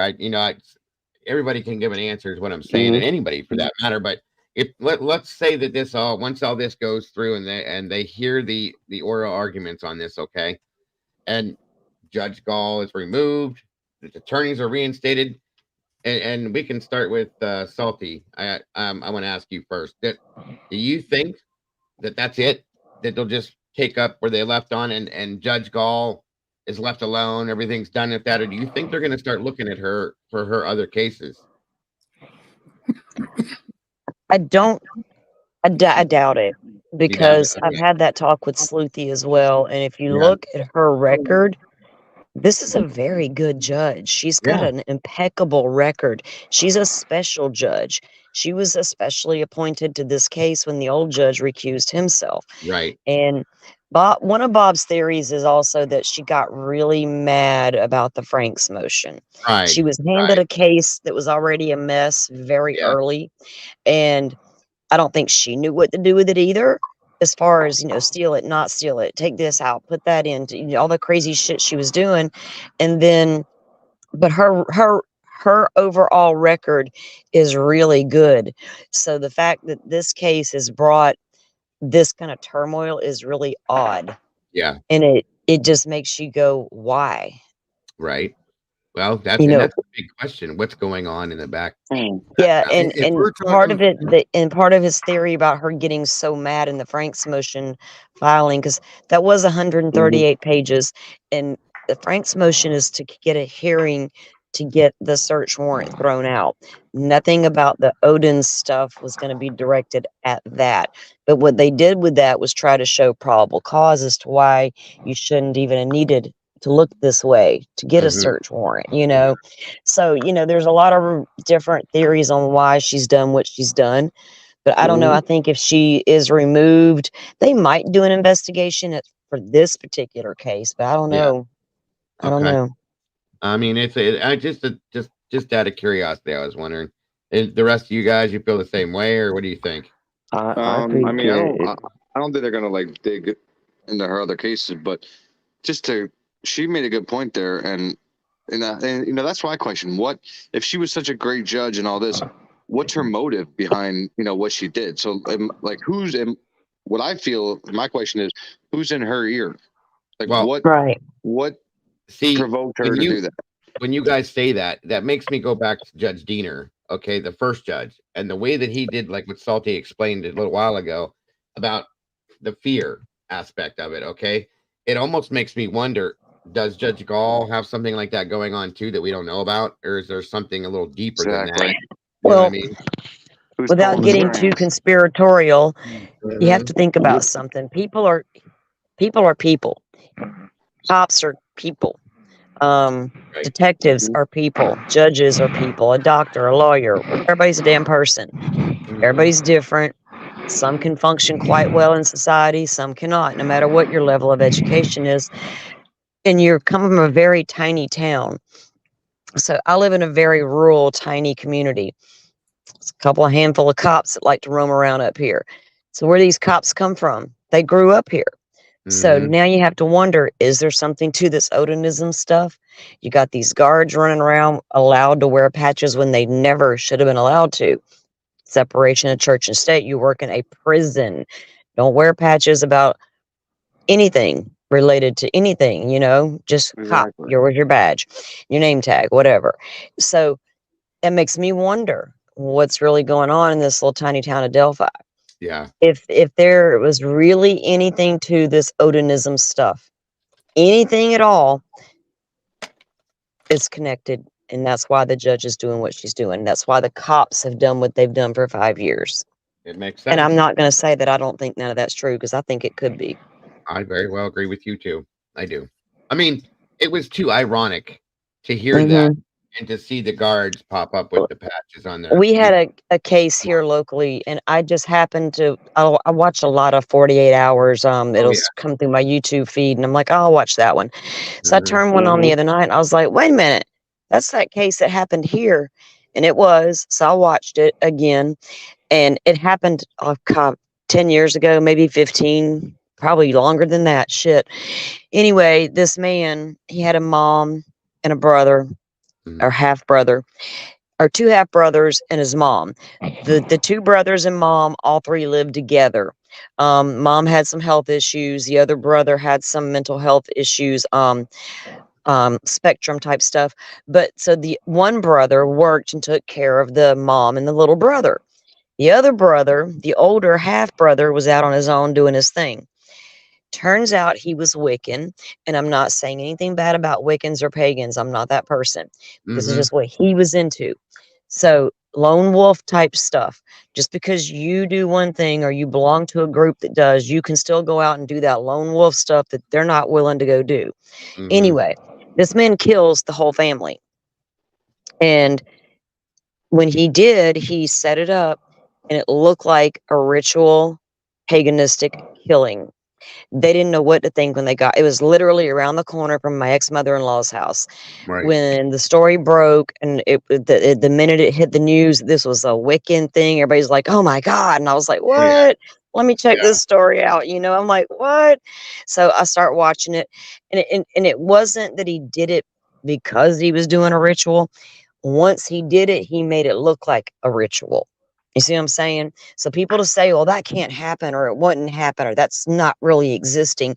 Yes, it does. Don't be a fool and tell yourself normal people can't hurt you if they look normal, or this kind of thing doesn't really happen, because it does happen. I'm not saying that it is happening in this case, but this type of stuff does happen. Well, here's something silly, right? I just open up news, and news is only entertainment news. I don't know why I don't get any feed of real news. But what came up today by switching around, North Carolina officer who repeatedly struck woman during arrest gets 40-hour suspension. Wow. This guy punched and kicked her in the leg 14 times. Training says that after 3 strikes, okay, and they're not, then that's when you have to determine if your actions have accomplished the task or are justifiable. Well, he went on to do it 14 times, and she was in cuffs, as a matter of fact, when he had done it as well, right? So this guy had no business hitting this woman 14 times. Mm-mm. And they Agree. give, you know what the punishment is? A 40-hour suspension and retraining. Now, Retraining my ass. if that isn't insane that a police bullshit. officer would take that kind of aggressive attack against a citizen, right? And the citizen, we find out, is cuffed. Are you serious? You're going to beat on someone like that? And that's They why should I lose think their all of us, badge, period. They should right? be in jail. And that's again, it undermines their credibility to us as a whole. Right. They can do that. You and I would be in jail if we did that to your neighbor. Go bring your neighbor outside, start punching and kicking him or Yeah. kneeing him in his thigh. Dude, that's why I don't throat punch people. I don't want to go to jail. We live in a crazy time, folks. I know. That guy gets a 40-hour How about I go ain't knock on your scared of neighbor's jail. I door? just don't want to go.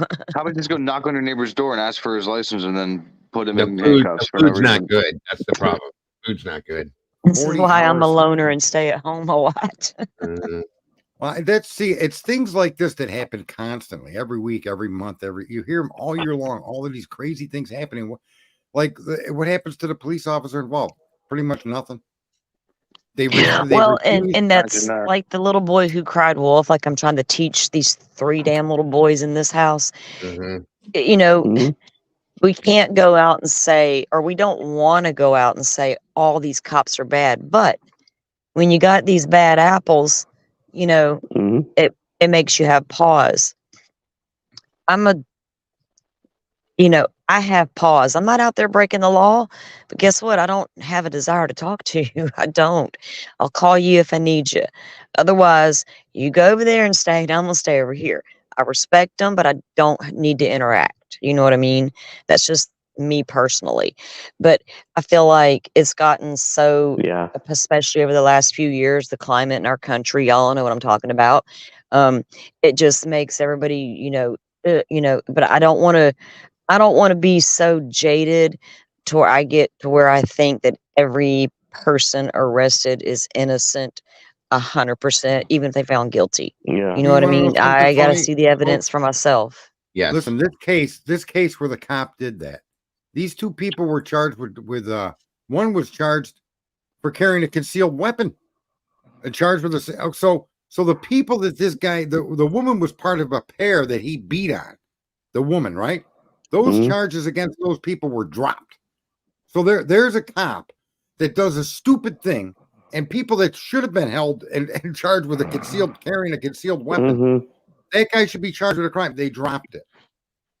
Well, So my point is that if they did their job properly in accordance with the rules, they probably would have had a legitimate arrest, and they would have been able to give these people corrective action and take threats off of the street. Rather, what they did was they showed they're the threat to the street, which Yeah. resulted in the arrest of other threats being turned out to Yeah. the street. And here, this guy is going to come back after 40 hours of suspension and be turned back out onto the street. What kind of a cluster F is that? I know. That's That it. makes no sense. I'm gonna go become a cop Yeah. yeah. Oh just so I my can do whatever I want. And then people that Well- say guys like us and gals like us that question stuff are conspiracists. We're not. Yeah, we're assholes for questioning, stuff like that. For somebody getting kicked in their legs 14 times while being handcuffed. How are you a threat if you're handcuffed? Yeah. It's You know, shocking. headbutt? I mean, kick. And it's not like that everywhere, guys. I know It really isn't. I have It's a not. nephew he's been in law enforcement for quite a while now. He went to school, criminology student, the whole 9 yards. I'm not even going to go into all his background. Some of the things we've talked about that these law enforcement have to endure from criminals, hardened criminals, punks that want to stare them in their face and dare them to chase them, different things like that. And then it got out of hand after a lot of you weren't around in the 80s, and if you were probably just being born. You don't know what the police in America went through during that time it was throughout bad. the 80s. I do. certainly do because I was one I of the was a criminals. teenager. It wasn't pretty. And it got to the point to where law enforcement was being dared to do anything. So they Yeah. got pissed off, I think, and started doing something. And They then were it was like, bitter. oh, now we got cameras and we got phones. And I'm not saying they got the right to do that, because they absolutely do not have the right Right. to shoot you in the back as you're running or whatever, you know. They need to learn when to walk away.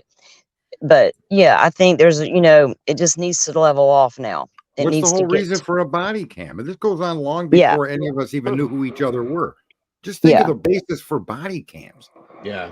right? And then why would you need body? Well, so that the public knows that what you're doing is legit and above board, right? right. That's the reason you have a body cam. So it's not like, that's what I mean when I see people like jump all over. Oh, you're arguing for the Delphi. That guy Allen, you're arguing you're on the team of innocence with Kobe. No. Exactly. We're not on the team of innocence or guilty of anybody. What we're on the team of is America, that we want to know how you can do the things you're doing and get away with it. You're supposed to be It's protecting called me. defending You're not our supposed to be, Constitution is what it's called. yeah. You're not supposed Yeah. to be beating on a handcuffed suspect.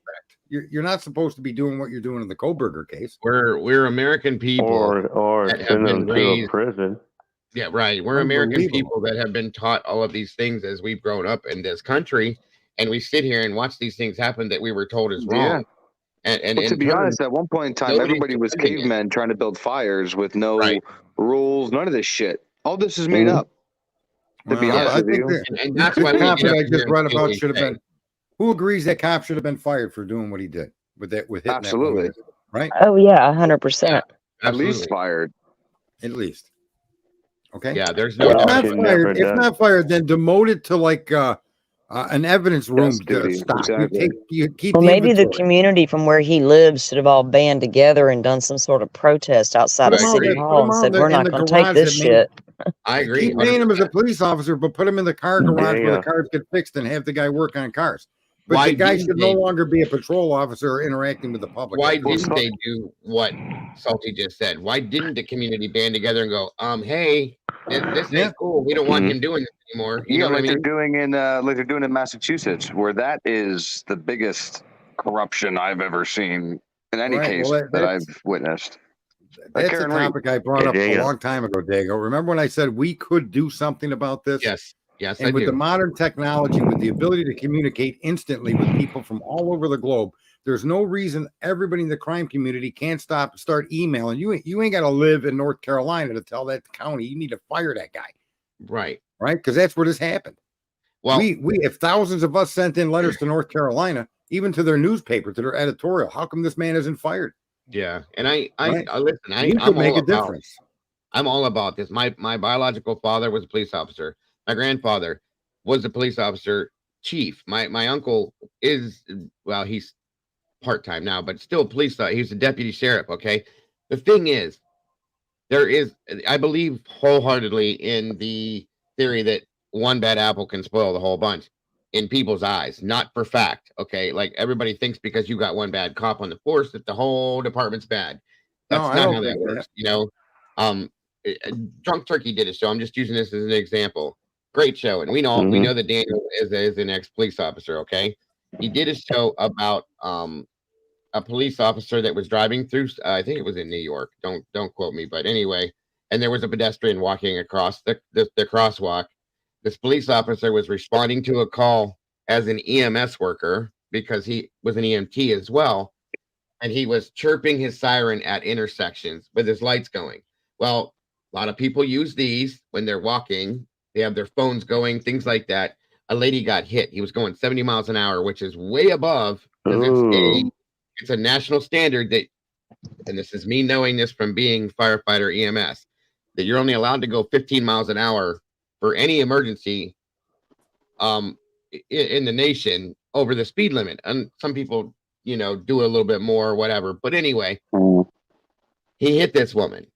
She launched quite a distance when he hit her. Okay. There was no siren going. He was only chirping at intersections, and his lights that didn't mean anything. Okay. He turns around and he felt guilty immediately. Okay. I'm not saying anything about him other than he probably should have slowed down, and he should have had his siren going the whole thing, the whole way, the whole time. Now another officer responds because, these police officers are in a union, and Another officer responds to take the report, do this, do that. He's talking to the officer. This is all on body cam. This got recorded. He gets back into his car. He's leaving the scene of what happened here. I think he was talking, and don't quote me on this either, but I think it was the union rep. He's on the phone talking to the union rep, and he's like, yeah, and I heard this recorded. It made me want to throw up on my computer. He says, yeah, you know, you can't hear the other person, but you hear him responding saying, well, I don't know, you know, just write a check. She couldn't be worth that much. She was only this age or this, that. What? Oh my God. Whoa, serious? a number out. It was a ridiculous number. And then he's like, yeah, I don't know. They said that she was only launched this far, but or she was sent this far based on the speed of the car or something, but she was only this far. I don't even know if she was in the crosswalk. I don't know if she was even paying attention, blah, blah. He made all these excuses for this cop. And the cop was not doing that. This other guy did it, okay? He felt guilty, said I was wrong. I fucked up for his words, blah, blah, blah, blah, blah, blah. This other guy comes and says something. How the fuck do you put a price on someone's life like that? Excuse my language. Now, those are the guys that should not be wearing badges. Exactly, and they cover for each other. And that, like I said, that's the same thing that's going on in Massachusetts. I feel bad for all those other cops that were at that party that night that were drug into this, because one bad apple. I mean, that's a perfect example. One bad apple can spoil the whole bunch, depending on what their rank is. What crime in Massachusetts is that? Karen Reed, the whole police department is corrupt. I was about to say, you're talking about Karen Reed, aren't you? Absolutely, they're all covering for each other. I mean, they were all at the party. Yeah. I mean, come on. That is a mess. That is the biggest mess. There's so many of these cases that's what drives the true crime channels on YouTube or anywhere but Sarge, in this case, they're literally outside of the courthouse. I mean, hundreds and hundreds of people outside of the courthouse protesting, you know, to free her because of how obvious it is that the cop had something to do with it that hosted the party, because the dead cop was found in his yard. Yeah, and they never searched his home. They never searched anything on the guy. It's the same thing with Koberger. The people that were present at the crime scene are innocent. Mm-hmm. Lo and behold, somebody from outside of the premises did all of this, right? And this happens constantly with these cases. I know what you're talking about with that woman, and I'm going to tell you something. That big heavy truck and snow-covered roads like that, when she went to back up, there's no way she could have created enough momentum to kill somebody. No, that's what I said. Not to do that damage. Well, that's why I said, where's the blood? To run that man over. It's insane. Yeah, but Sarge, where's the blood?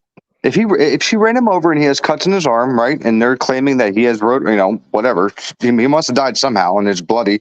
Where's the blood underneath her car? On the car. It's not even that. It's not even that, Willie. She could not. On her tires. Here's the thing.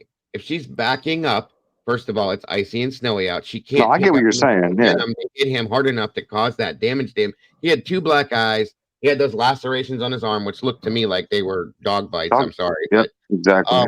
That's just my opinion, though. I'm not saying that's what it is.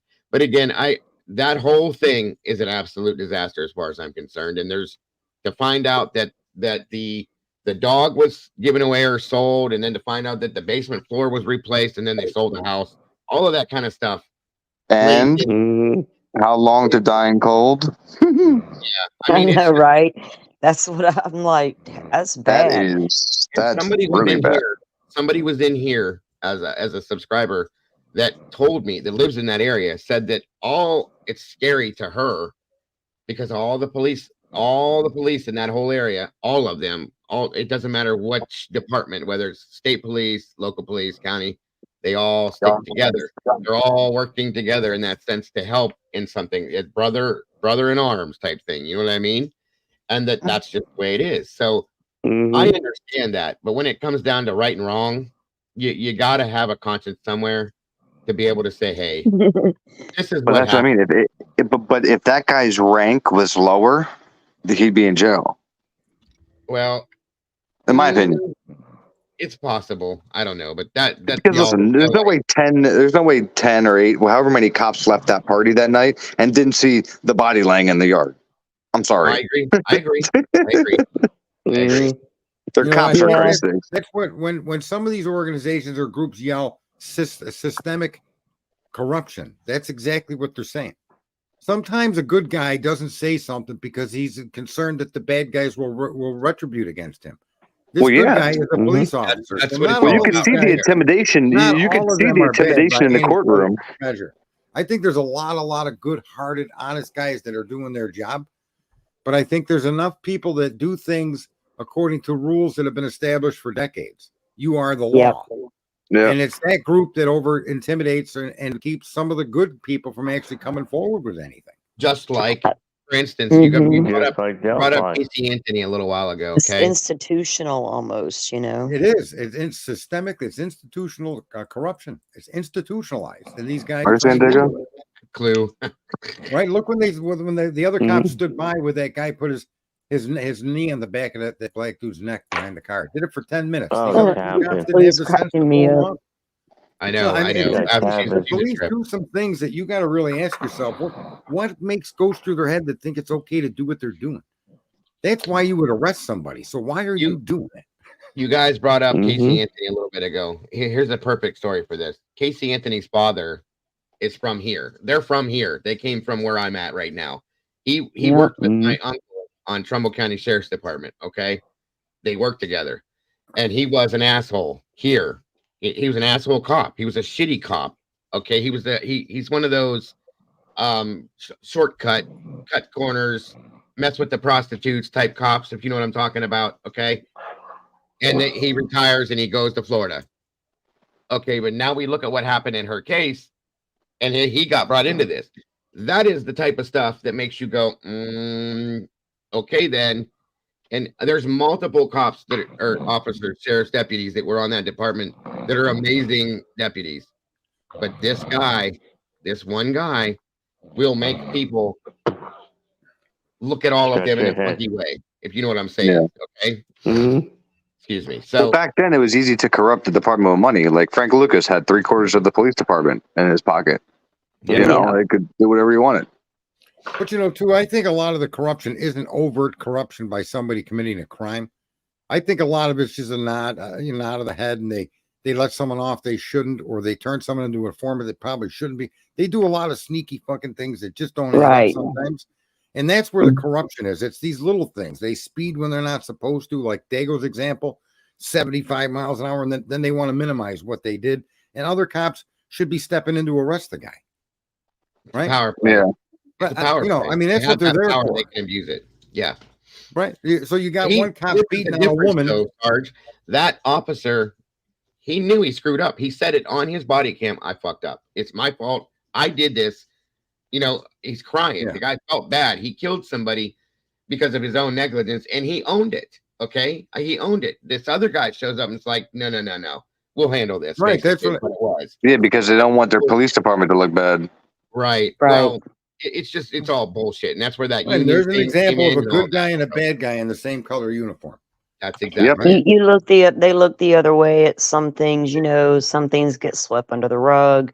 They make internal decisions on what's big enough to, keep secret. What can you know what I mean? There's Right. who Oh, knows. it's a cult with a badge. Just what I said. Some are Yeah. good, some are bad, but hey, Is whatever. it the same thing criminals do? They give excuses to each other to justify their behavior. I mean, that's what the police are out to fight. They shouldn't be creating excuses to justify their behavior. As Dago pointed out, the cop that committed the crime admitted to it because it was so heartbreaking to him, right? He did that's absolutely what we should expect from these people.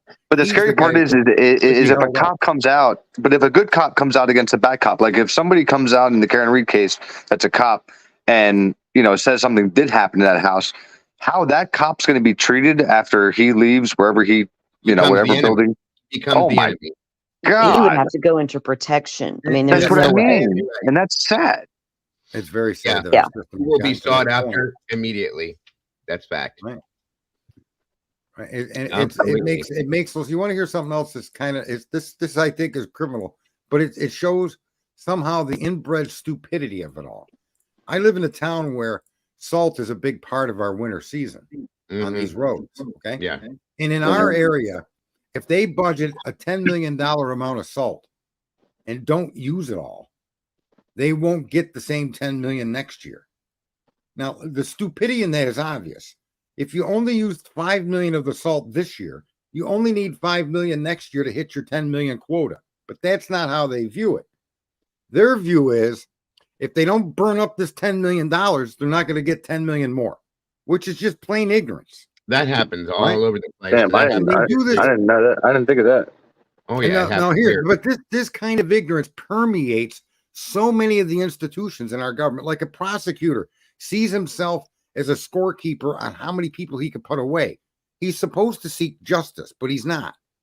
Right. He's looking to accumulate and rack up convictions. And that system was not meant to be that way. Right. Right? Your It goes system, on in the our school system of system. justice. That is same innocent thing till happens in proven our school guilty. systems too, Sarge. I know, the schools get a certain amount of money that's given to them for each child and certain programs that they have. And if they don't use all of that that's allocated for that stuff, they don't get that again next year because This is true. you don't need it. I get it, but the point is they should ask for what they're in shortage of, not for doubling down. Oh, and I waste. agree. I agree. So Yeah, I you're agree. either There's wasting so this much all. waste in government. It's not even Here's funny. what's happened, right? And that kind of institutional inbred ignorance permeates our justice system, not And you know what? not in the manner of buying salt, but in the manner of how these people carry out their duties. Okay? And what Salty just said is a big problem too. She just said there's so much waste within government. It's disgusting, and it's a fact because all of that stuff is wasted. That gets wasted every single year. Okay, and then we still But have. who's doing the wasting? Here's the catch-22, Dago. Who's doing the actual wasting? It's you and me that work there. Well, yeah, it's the people We're that work being there. trained to do this. Do you understand? No. And I that's what I'm saying. understand that.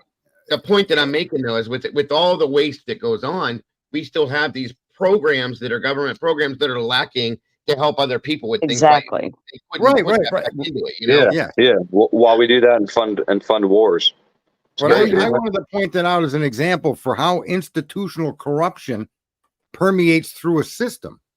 And when you have institutional corruption, Yes. then the people, you and me, are being trained to behave this way and make these decisions, right? Yeah. So maybe you're deciding, Dago, to take your salt somewhere else. So when they come to look, the salt isn't there. You get all of next year's budget. But then when you get all of next year's budget, Dago brings that salt that was there back there. You follow me? Exactly. Yes, So I do. you and I are being trained to enable this corruption, and in the justice system, where you absolutely don't want any of that because this is life or death. It permeates through the whole system. It's crazy, man. I can agree. Absolutely. Two cops body slam a businessman just because he asked them to call 911. He was sick. That's what Vicky is saying. So we just watched two cops. See what Vicky just said? You should put that link in here if you got a clip on it. We just watched a cop body slam a businessman just because he asked him to call 911. Oh, yeah. Well. Yeah, she body slammed the guy. There you go. Thank you for taking the civil service exam. Go beat up a few citizens, would you? This again comes back to abuse of power. Certain people, not everybody, gets that power and can't handle it. They can't handle being able to regulate where to relay it and where not to. Thank you. Tell me if this is getting exhausting or not for the rest of you in this room. It's just a simple question, yes or no. Isn't it exhausting that with every single transaction you make, especially large ones, you got to be concerned you're going to be screwed? Isn't that did the people feel that exhaustion in interacting in society in general? I mean, it's what we're used to. I felt that all my life, though. But see, here's the thing: why have we allowed this kind of system to permeate? When people just tell them the truth, it actually is more rewarding. Because we're too divided. I don't even think that's it. I think it's because there have been people that have stood up and said, "Hey, what's going on?" And they get smacked right back down. So many times, somebody's gonna go, "Okay, whatever," and move on. You know what I mean? Yeah, but 80% of shit's political today. Is what I'm saying. Well, people do become divided because sometimes. If you guys are going to go buy a $20,000 siding job, okay, you're going to be concerned when you give the guy your 10,000 down. You're going to be concerned that it starts on. You're going to have all these concerns that he comes back, right? Mm-hmm. And what I'm saying is, we, for some reason, as a nation, have allowed ourselves to create a system under which we put ourselves in that position. Mm-hmm. I should be able to trust a stranger. And if we were honest with each other, that's how the world would operate. Right. Right. But everybody has, Because they're unfortunately, lying people can because, be psychopaths, and That's but people psychopaths lie can for choose money. any career they want. That's true too. Well, You yeah, know, I this guy mean, lies to keep his job. This other guy, and that's the society that's been built up around us. And everywhere you look, even when it comes to something like getting your furnace serviced, there's always that latent thought in the back of your head that something could go wrong, or this guy could. You don't know, and it's kind of stressful. I'm getting kind of tired of it. I mean, you look at true crime, but the fact of the matter is, it permeates our entire society. Yeah. you stick around true crime long enough, there ain't nobody getting you.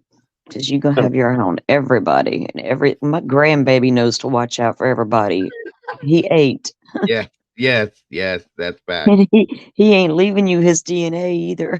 No, you Right. learn. I've listen. I did a lot of lying, a lot of cheating when I was young, but 30 years ago, I straightened out my life, and I swear to you, on my life and all of my loving the people that I love and family, that the only thing different between me before and after is honesty. That's it. I'm the same asshole. I date and mess around with women the same way I always did. I drive fast car. Nothing about me has changed except I'm honest. Integrity has rewarded me gone in by the ways. wayside. That's a Yeah, fact. the Rewarded only me thing I in lie ways about that's is Santa stunning. Claus. That's what Right. shocks me with society. Right Society on, would Willie. think would be smart enough to realize it's that simple. Just be honest. Don't mess with That's it. Santa Claus, Willie. But like other than that, I'll tell my daughter everything. Like, you know, with the whole Scientology shit. Like I told her what Scientologists think and shit. She was laughing, making fun of them and stuff. So like I tell her like what's going on in the world so she knows, you know, because I think How that's old is she, important. Willie? She's 7. Okay, you're doing the right thing. My kid You is know, but she's like my 17, little side. but Yeah, she's like my little yeah, sidekick. So you my know, kid is 17, but since he was talking, he Mhm. used words that people would look at me and say, "How does your kid know that word?" Well, I never taught him to use little kid words, we just used words, but he's very open, very bright, and can talk about literally anything, and he's been that way his entire life. So And there's never been a subject off Yeah, limits with it this was kid. crazy because like we told, Yeah. I mean, we watched like I don't know, we watched like a 10-15 minute video about, I think it was like the South Park episode or whatever. Yeah. And she looked at me and she recited the whole thing. She's like, Dad, how can they believe that Xenu had his guys come here with popsicle guys and drop them in the volcano? I'm like, Jesus, Ma, how did you like retain that information so quick? Dude, she's analyzing everything already. That's cool. And see, I agree with both of you guys. That's one thing and I've done the same thing because I think our generation, we were kind of sheltered for the most part. Yeah.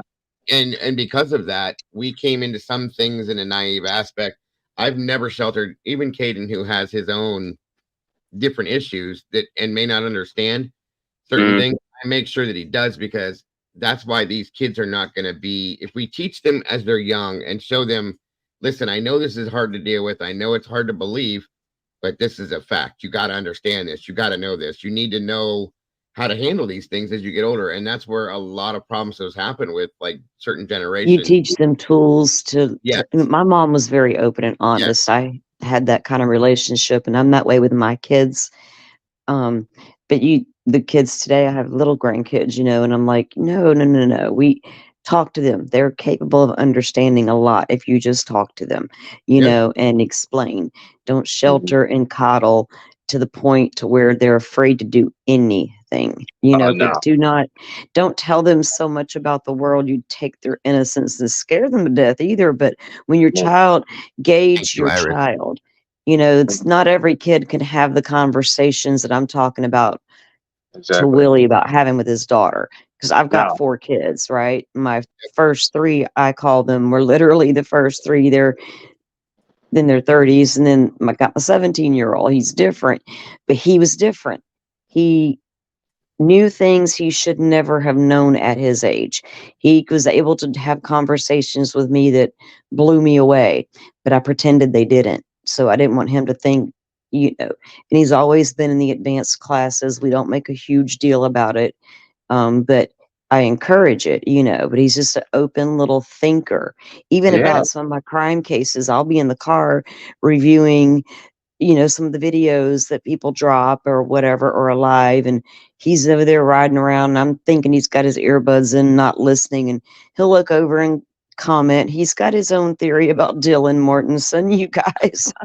It's crazy, right?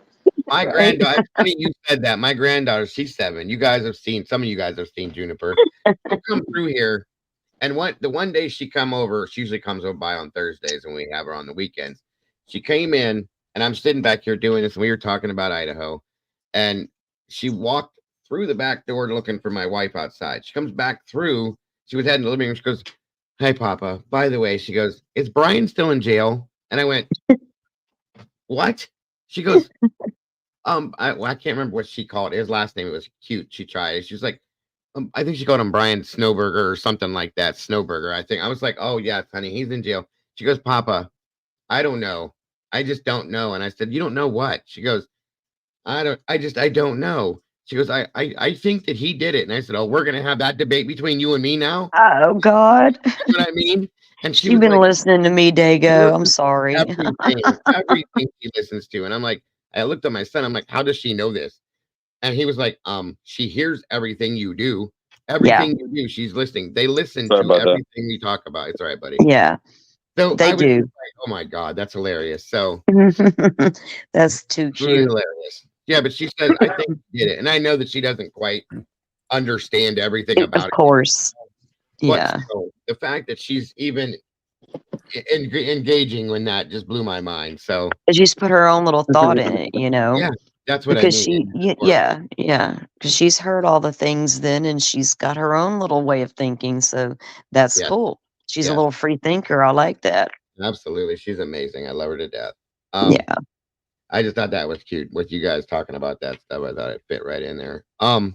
Free thinking from kids is the best thing you can do. I mean, it's Oh, good. It yeah. makes me feel good because if this generation is coming up behind us, they're going to be the ones that have to take care of us when we get to a certain age. Well, yeah, and I see what they That's right. don't teach in school. I'm seeing what they don't teach in schools and stuff because she's in first grade, and I'm like, where's your where's your homework? What, what? And some of the stuff she tells, it's like they teach everything so different today. They don't teach. Can I ask this question? Because this is something we should be conscious of, being that we're older beyond our youth, right? Mm-hmm. Are our views looking back to the youth much different than the views our elders had of us when we were the youth? Does that make sense? Say that one more time. Mm-hmm. We're the elders right now. We're the elders looking back at the youth. Firefly. Okay? Mhm. When we were the youth and our elders look back on us, were their concerns and what they saw much different than what we're seeing? That's the question. I mean, Yeah, I think see I know what you're saying. You understand? I think that it's all relevant, but irrelevant. No, let me rephrase this. I think it's the same type of thing, just with different circumstances. I think, Yeah. You know what I mean? Like when we look, just like for instance, the trends. I'll use the trends when my mom and dad were in high school. Some of them wore bell bottoms, some of them were doing this stuff and that stuff, and then you move forward into the 80s, and we're into different trends and so on and so forth. And their parents looked at them and were like, "Oh my God, what you're wearing is ridiculous." And they were, they loved it. But then now our parents looked at us with what we were wearing, saying, "Oh my God, it's the same." It progresses with different circumstances in the same type ways, I think. You know what I mean? Mhm. So it's always going to happen like that, no matter what. I think it's just going to depend on, or it's just going to be differentiating circumstances. I'll tell you what, the school system today, if you think about it, it's kind of scary. Like if something happens to your child, like if something happens in the school or something's going on, you don't have access to your child. Think of that. I know. And and like, God forbid, like say somebody calls CPS and somebody, where do they usually go? The school, they utilize the umbrella of the school. And if there's a tornado or there's a gun, something like, something's going on in the school, they won't let you inside to get your kid, right? You have to sign your kid out. You have to. Well, I don't have a problem with that, and I'm good. I'm in Florida. I'm in one of the largest counties, but I'm not down south. I'm total opposite end of Florida. And you cannot walk up to any of our schools and just walk into that building. You have to hold up your ID, and the whole 9 yards. I'm not talking about verification to get in or anything like that. I'm talking about an emergency situation. Well, here's they what I know what you're can't saying, and just I let agree with you Salty. I agree with Why run Salty. not? in. That's What do my you kid. Why mean? not? There's Well, no listen, doubt Well, you things mean have roll changed. up on the scene chaos and you run in? they Yeah. don't. No, I'd because let you go. Go on. Go well, on. here's why I disagree. It's my kid. I agree with Salty, and I know what you're saying, Willie. It is frustrating, but at the same time, I agree with Salty because we just had, I think some of you guys heard this, that Russian hacker group, terrorist group threatened a bomb threat at my Yeah. son's school. Okay. Jesus. Yeah, it's been going around, I guess, but whatever, that happened. Now, here's what happens in a situation like this: the school goes on lockdown. If they're in school, okay, we as parents get phone calls and we are communicated with the whole time because they are protecting the kids from the inside, not letting anybody else from the outside in, which they don't know who, if we all come running in there at one time to get our kids, it's pure chaos. Okay. That can kind of interfere with what's going on with law enforcement, fire, and whatever, depending on what the problem is in that situation. I'm That's showing why. up with I'm showing up with a uniform on, dude. In that case. I mean, I get it. It makes me nervous in a sense, but at the same time, our kids are probably safer at that point in that scenario because they will remove the kids from the school together with law enforcement and other people, and they sit on these kids. They protect them. They will bus them to a safer facility because they don't want the kids, from what I was told by one of the local police officers, they don't want to remove the kids if there's a bomb threat. Okay. Mhm. What are the odds that if it's real, if that person that called in that bomb threat's not sitting outside sniping, okay, as you're releasing the kids from the school, that could be even more dangerous. So that's why they do what they do, and their protocols are the way they are. And it was the same way when I was on the fire department. When we got called for stuff like that, they Mhm. have to secure the children before anything because of all the things And that have happened. unfortunately, these kids have to go through sniper Yes, shooter yes, drills. yes, every Okay, day. when I was a kid, I'm in Crazy. Florida. We have hurricanes. We had to do stupid tornado drills. We're like, why are we doing these? We don't even have them, but we had to do them. Today, my grandchildren, they don't get to do a stupid tornado. And I'm not calling tornadoes stupid for all you people who live in those Oh, they go regions. I through feel shooter bad for drills. you. I live in hurricane country, so I get it. But my point is, my grandbabies shouldn't have to be going through these drills. So these No. kids know what to do, Willie. So you have to let them do what's best for the kids. I don't Yeah, like that I have to go up to the school, buzz a buzzer, and show my identification before that door unlocks and I can make my way in. But that's what we have to do Oh, I to don't mind keep that at those all. kids safe. You know what and I mean? right, and I don't mind that. I don't like the fact that my son's gym teacher and his science teacher carry guns on their person as teachers in school. But Right.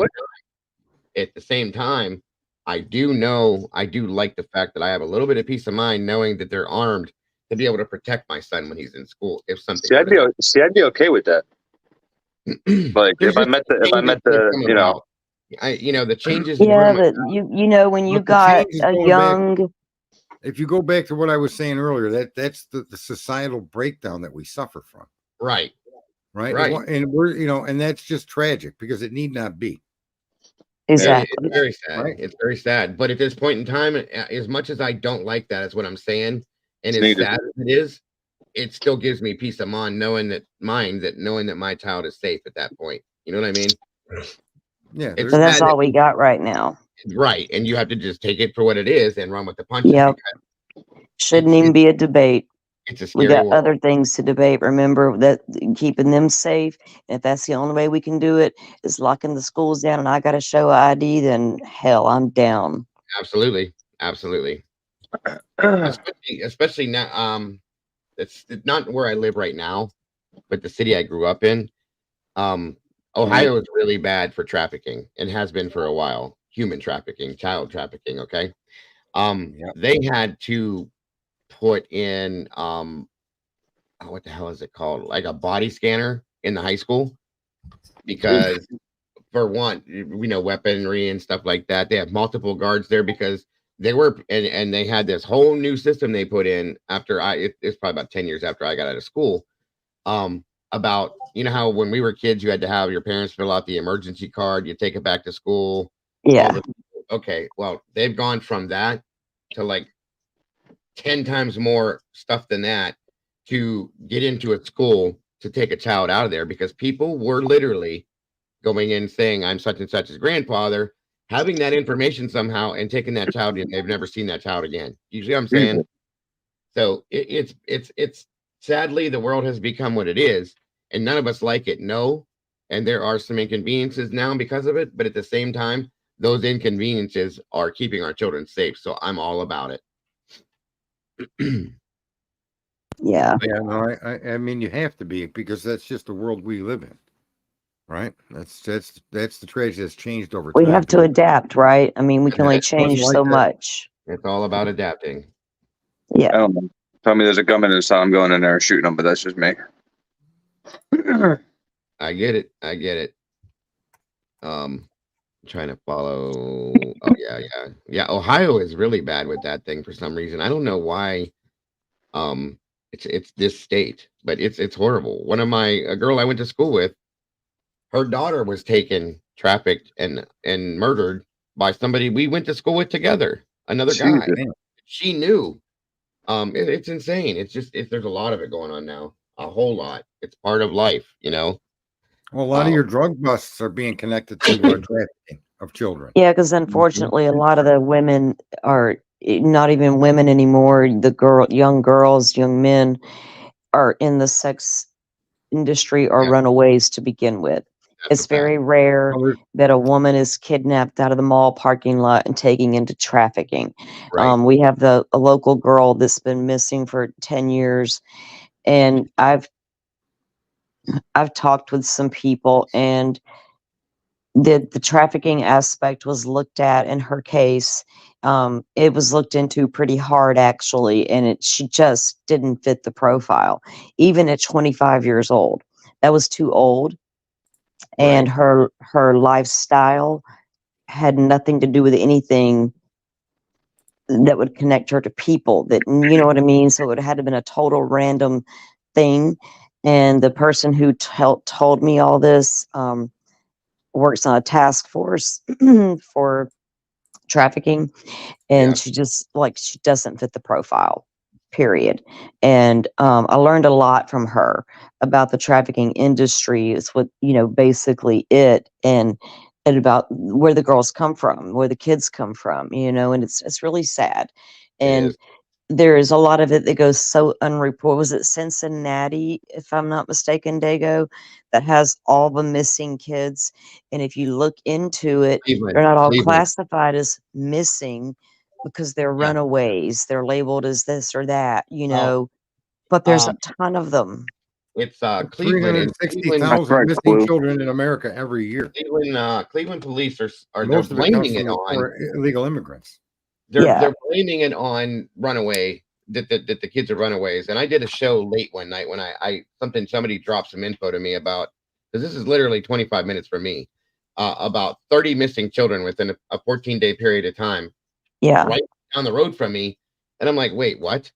So I go in and I watch the news, the newsreel about it, and they're like, yeah. I mean, there was no like urgency in his voice, and he's like, well, a lot of these kids are runaways and this and that. I don't care. They're still kids, okay? You Exactly. need to get the urgency Right. up. They have no means to Children support runaways. themselves, right?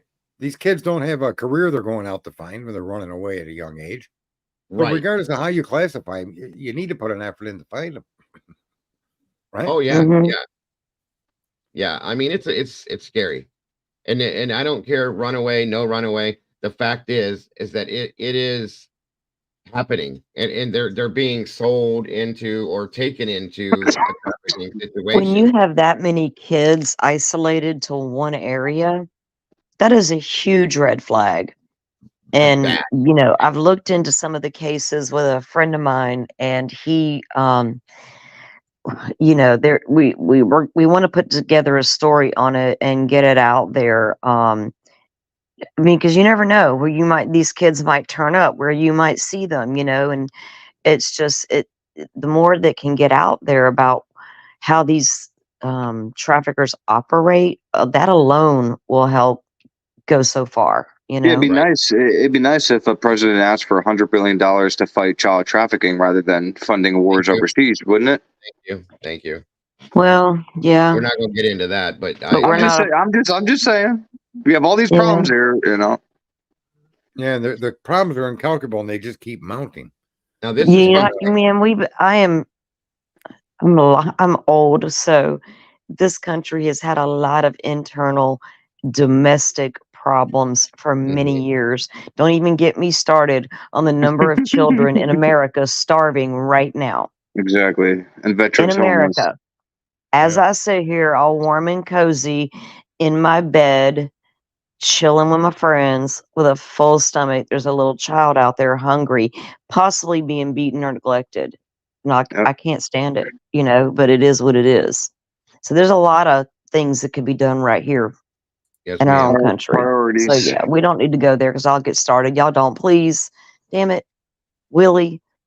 Hey, listen. I would just all I do is just say a point, and that's it. I don't mean to go. I don't mean I'm a for it to total go off anywhere. independent, I'm by just the saying. way. Yeah, I don't roll either way ever in anything. I'm down the Just middle. to show this real quick Me here. too.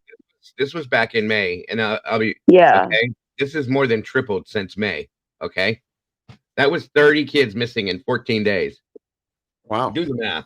Okay, that Jesus. flag that flag is huge in red. No, they Yeah. all ran away, Dago. Yeah, they're not. Yeah. They're not all runaways. That's the difference. Okay, and that's what bugged me about this. That's why I got so pissed about this. Well, like I said, I followed this quietly in the background. It's quadrupled actually at this point, and it's still in the same area. What is going on? I think there's over 100 kids so far. yes. It's like up to Yep. 136 at last count. 137, or 139 last time I saw it. Okay. Okay. Yeah, What the something hell? like This that. is one area, you guys. This is one city, one area. Okay. That's a lot of kids to just poof, be gone. And they're not showing back up. And that's what he said. He goes, well, we're expecting some of these kids to reappear and they're runaways. They haven't. That's the problem. I've looked in to see, is this one still missing? Is that one still missing? They are. And this has been 6, 7, 8 months at this point. That's a huge problem to me.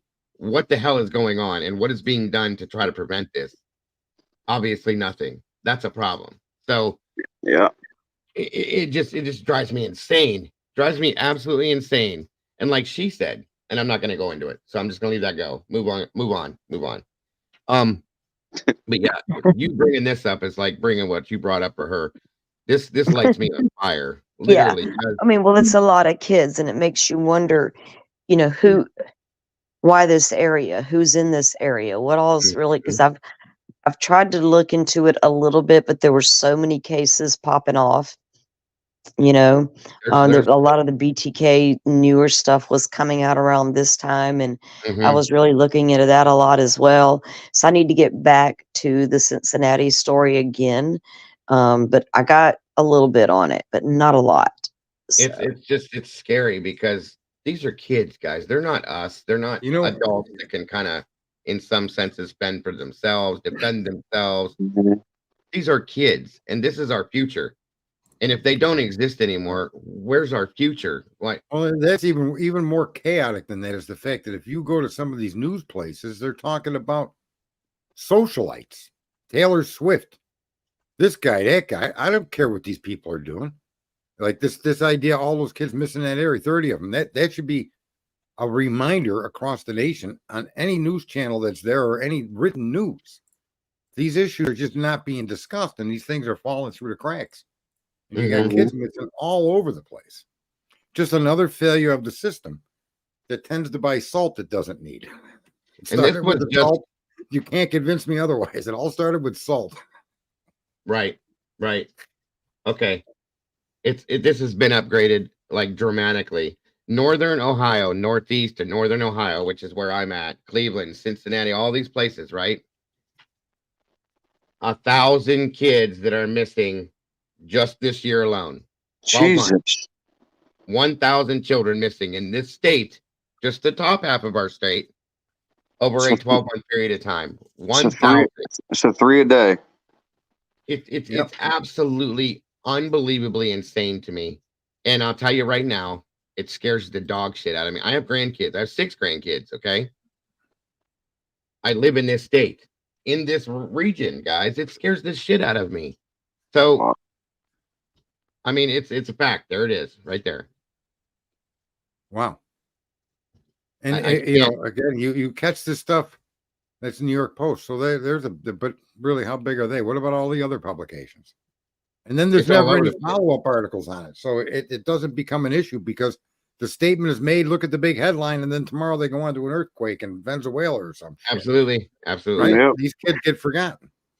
Now we did have not too long ago a huge not big enough in my opinion, but it was a huge trafficking bust. I think I busted over 160 people or something like that, but that was just that little piece of that. You know what I mean? So But they don't care, Diego. They don't, like, I mean, and Epstein's a perfect example. They don't care. They don't care enough to look into this shit. And I don't know Well, why. and sometimes, listen, that's I'll totally out of give the you realm that in of the some kids. senses.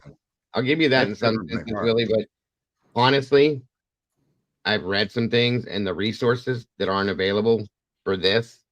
It's sad that they're not. It's being put into other things Exactly. that aren't important. This is important. Those resources need Yeah. to be used on this, not this. This is not important right now. This is, and it's just this is just what they do. So it's a big thing for me. It's a big problem. Right.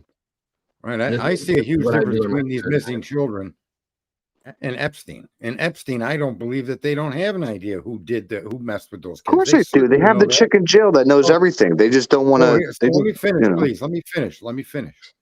With these missing kids, places where their resources should be done, they do nothing for the common everyday guy. But they'll do anything to protect the people that are in the streams of power. And that's corruption that goes all the way through. It could be your school board, right? Didn't some Yeah. teacher just come out with some xenophobic or some nasty comments about the Jews and at Harvard or some big institution, and he's getting a pass? He's getting a pass, you know. He's going to be forgiven or something. No punishment to the guy. He's a black president of some higher college, right? Right. But if you or I did that, or anyone else, if someone that worked at a grocery store said what he said, they if you were the bag boy, you'd be canned. Exactly. It's crazy. I mean, yeah, there's a lot of. I mean, this is not just children here. These stats right here. Those are people in general missing from the state of Ohio. 20,000 in a year. Yeah, It's a lot of people, guys. That's why I jump on missing persons cases, especially children, a lot. I'm all over them as soon as I see them. So, and a lot of people need to do that if they can. If they have the time, just look at it. Look at if you see something, say something. I'm linked up to the Amber Alert, nationwide Amber Alert. That way, if something goes off, I get it, not just for Ohio, but everywhere. So your phone's got to be nonstop. It is literally. My phone will go off. Those loud ass Yeah. beeps that you have all the time, and I look at it, every one of them, because you never know. If that person ends up in this area and you happen to be at a store, it's happened before. One of the people that went missing from Indiana ended up being found in Warren out here, at a Circle K gas station one time. So you never know. You know what I mean? And you should be able to go to your state's website. I can go in Florida. You can go to FDLE.com. Yep. You can get the alerts for the silver notifications and the amber alerts for Florida.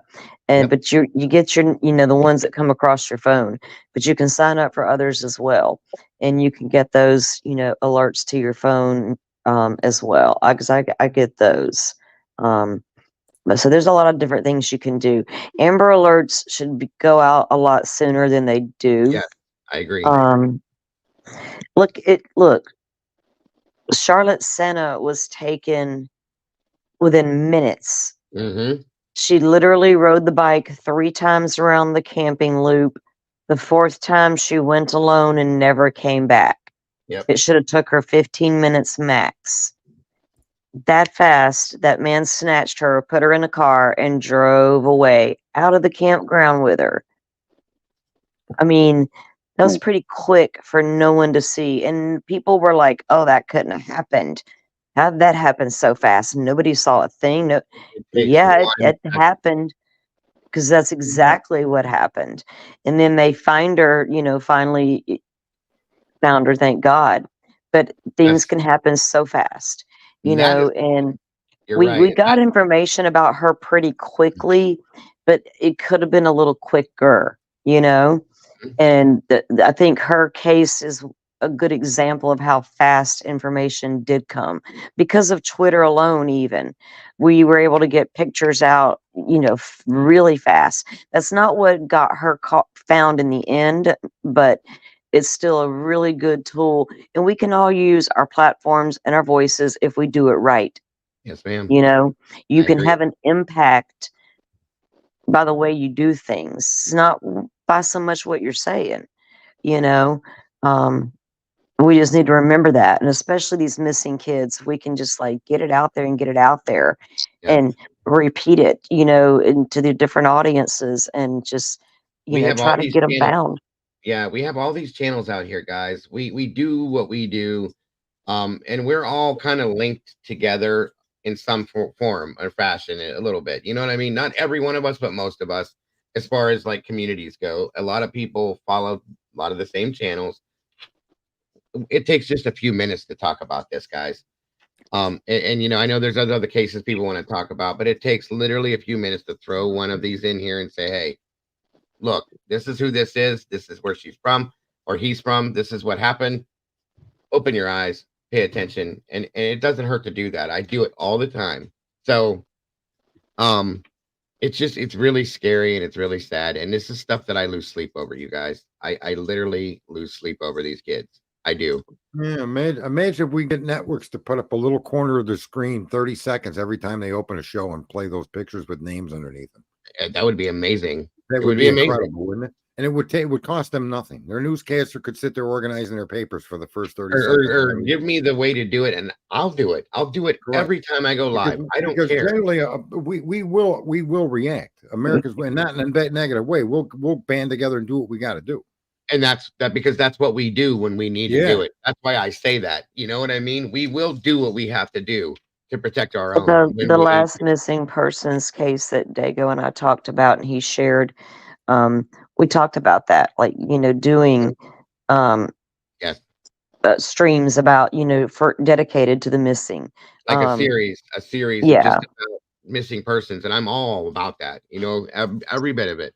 And everybody in chat was naming off cases they're familiar with. It's amazing how many. Well, I mean, I know 2 right now, 2 girls that are missing locally. One I watched grow up. One I'd never met a day in my life, but I've looked for her for 10 years. Because it gets inside. It's crazy. It gets inside. Well, you want this. That might be a better angle than doing true crime. I mean, because it is true crime. I mean, you could do it right along with it. They go hand in hand. Yeah, almost. Absolutely. I have no problem. I'm all about doing that because, it needs to be seen. Okay, it needs to be seen. I can agree with that one, Clue. I can, and that's on the point of me saying before is I keep saying there's things we can do as a group. Oh yeah, we have the ability to do it. We just need to do it. End of story. That's instead of some of the infightings that go on and all the time it takes to deal with all this stupid shit that goes on out here. Let's take that time, put it back into this, and deal with something like this where we can actually make a damn difference. Can I just say, I think that this is an idea that you can actually bring all these creators together on. I absolutely agree with you, and I think if you get each of them to dedicate 2 minutes to the beginning of their show or the first 8 minutes, like a lot of these intros. Yeah, showing the images of missing children in their locations. That would be awesome. And I know as much, even people that I don't really care for as creators, I know they would do it. Yeah. Because when it comes down to it, children are children. Everybody has, a basic goal, but this is one thing that you can't turn your back on. And I don't think anybody would. So. I want to say that I agree with Clue's comment there. It makes me wonder so many kids, right? I mean, there's a lot of kids. And it made me wonder who's who's in the area.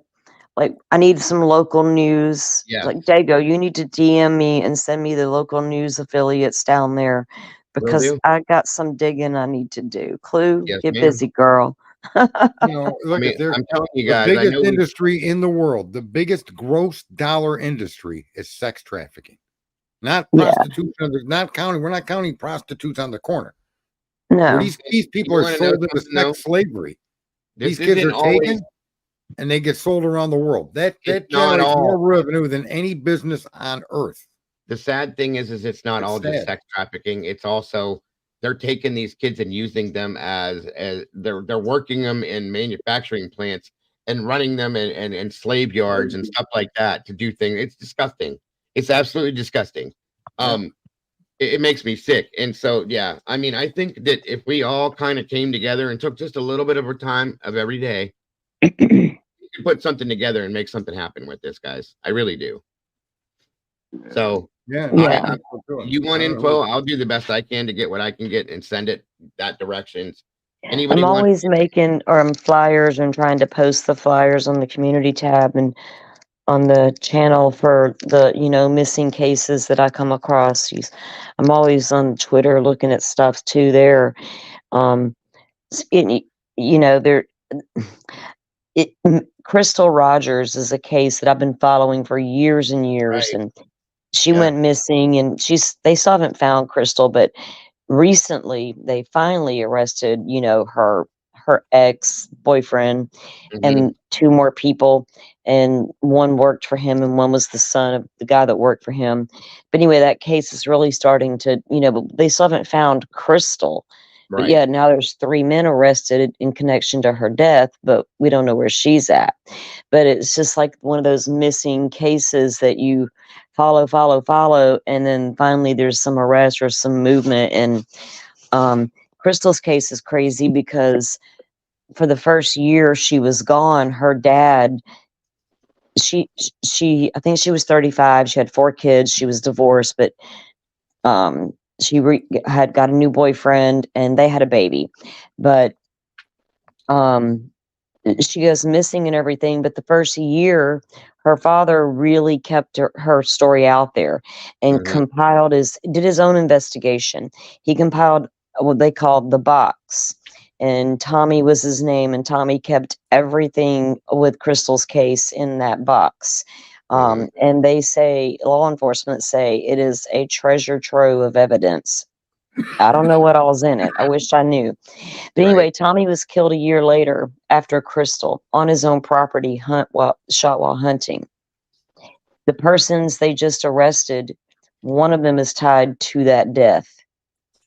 Wow. And that was 1 year after his daughter. And they still haven't found Crystal, though. It's a very interesting case, and it's a good one to go over on stream one day if you want to take a break from the other stuff. You know that I'm good for that stuff. Yeah, and the third arrest just happened in that case, so it's, Is this the same one right here? Yes, I think that's him. Yeah. It's him and his son were the ones arrested. Hey, Dago, I'm probably gonna hop down. I'm shot from last night, dude. No I'm starting to fade off here. But you guys have a good night. It was nice. It was nice talking to y'all. Appreciate you, buddy. Have a good night. All right, brother. See you guys. See you too. Yeah, Tomboy, that's absolutely, you guys, I'll give you guys the same homework every night. If you have any ideas with that kind of stuff, any kind of info, anything like that, absolutely. So, but yeah, we can definitely cover that one. Salty, I am all over those types of cases. I have a passion for them, and you know that. So, I have 5 days in a week. So, and I've been running sometimes 2 shows a day again. I have no problem doing it. No problem doing it at all. We'll put together some stuff. Yes. I'm all about it. But right. I'm kind of at the same point that Willie is, guys. I know I've only been going, we're working 3 hours here, but I'm burnt. Last night I was up late, so I think I am at this point done. So, thank you guys, Sarge. And Sarge, tomorrow we're gonna jump into that other stuff if you're available. I'm definitely gonna do it. So if you're around for it, let's do it. Very good. Very good. It was good seeing you all and everybody in the chat room, especially. You as well. I appreciate your input and the conversation. I know, we covered the Delphi thing, but it's never hurts to talk about other stuff, guys. It never does. So thank you. And Salty, always, always, always my liaison, as I call you.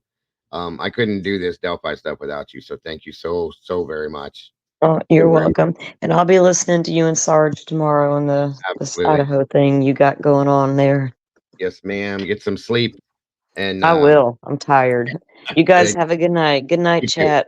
Take care. Be good. Bye-bye. All right, Sarge. Thank you, sir. Like I said, I'll probably be out here between 12:30 and 1:30 getting this rolling. So if you're available, we can do it. Earlier in the day, yeah, that's cool. It beats the middle of the day rush I put on myself. Oh, yeah, for sure. Rush to eat, rush to nap, those things. Absolutely. Okay, all right, thank you. Thank you again very much. And guys, in chat, as always, I absolutely appreciate every one of you guys very, very much. I appreciate the support for the channel. Cluminati was in here most of the night. I appreciate you, Clue, so very much. For those of you that haven't checked her out, guys, or checked them out, her and fiance, as I say, or she says, please go over there and check that out. If we can drop Clues a link in chat, I would very much appreciate that much. You guys have an amazing, amazing rest of your night. Don't forget to love yourselves, to love each other, and don't change a thing about yourselves, folks. You guys are the beautiful people. Love to all of you. Have a great one, and bye-bye.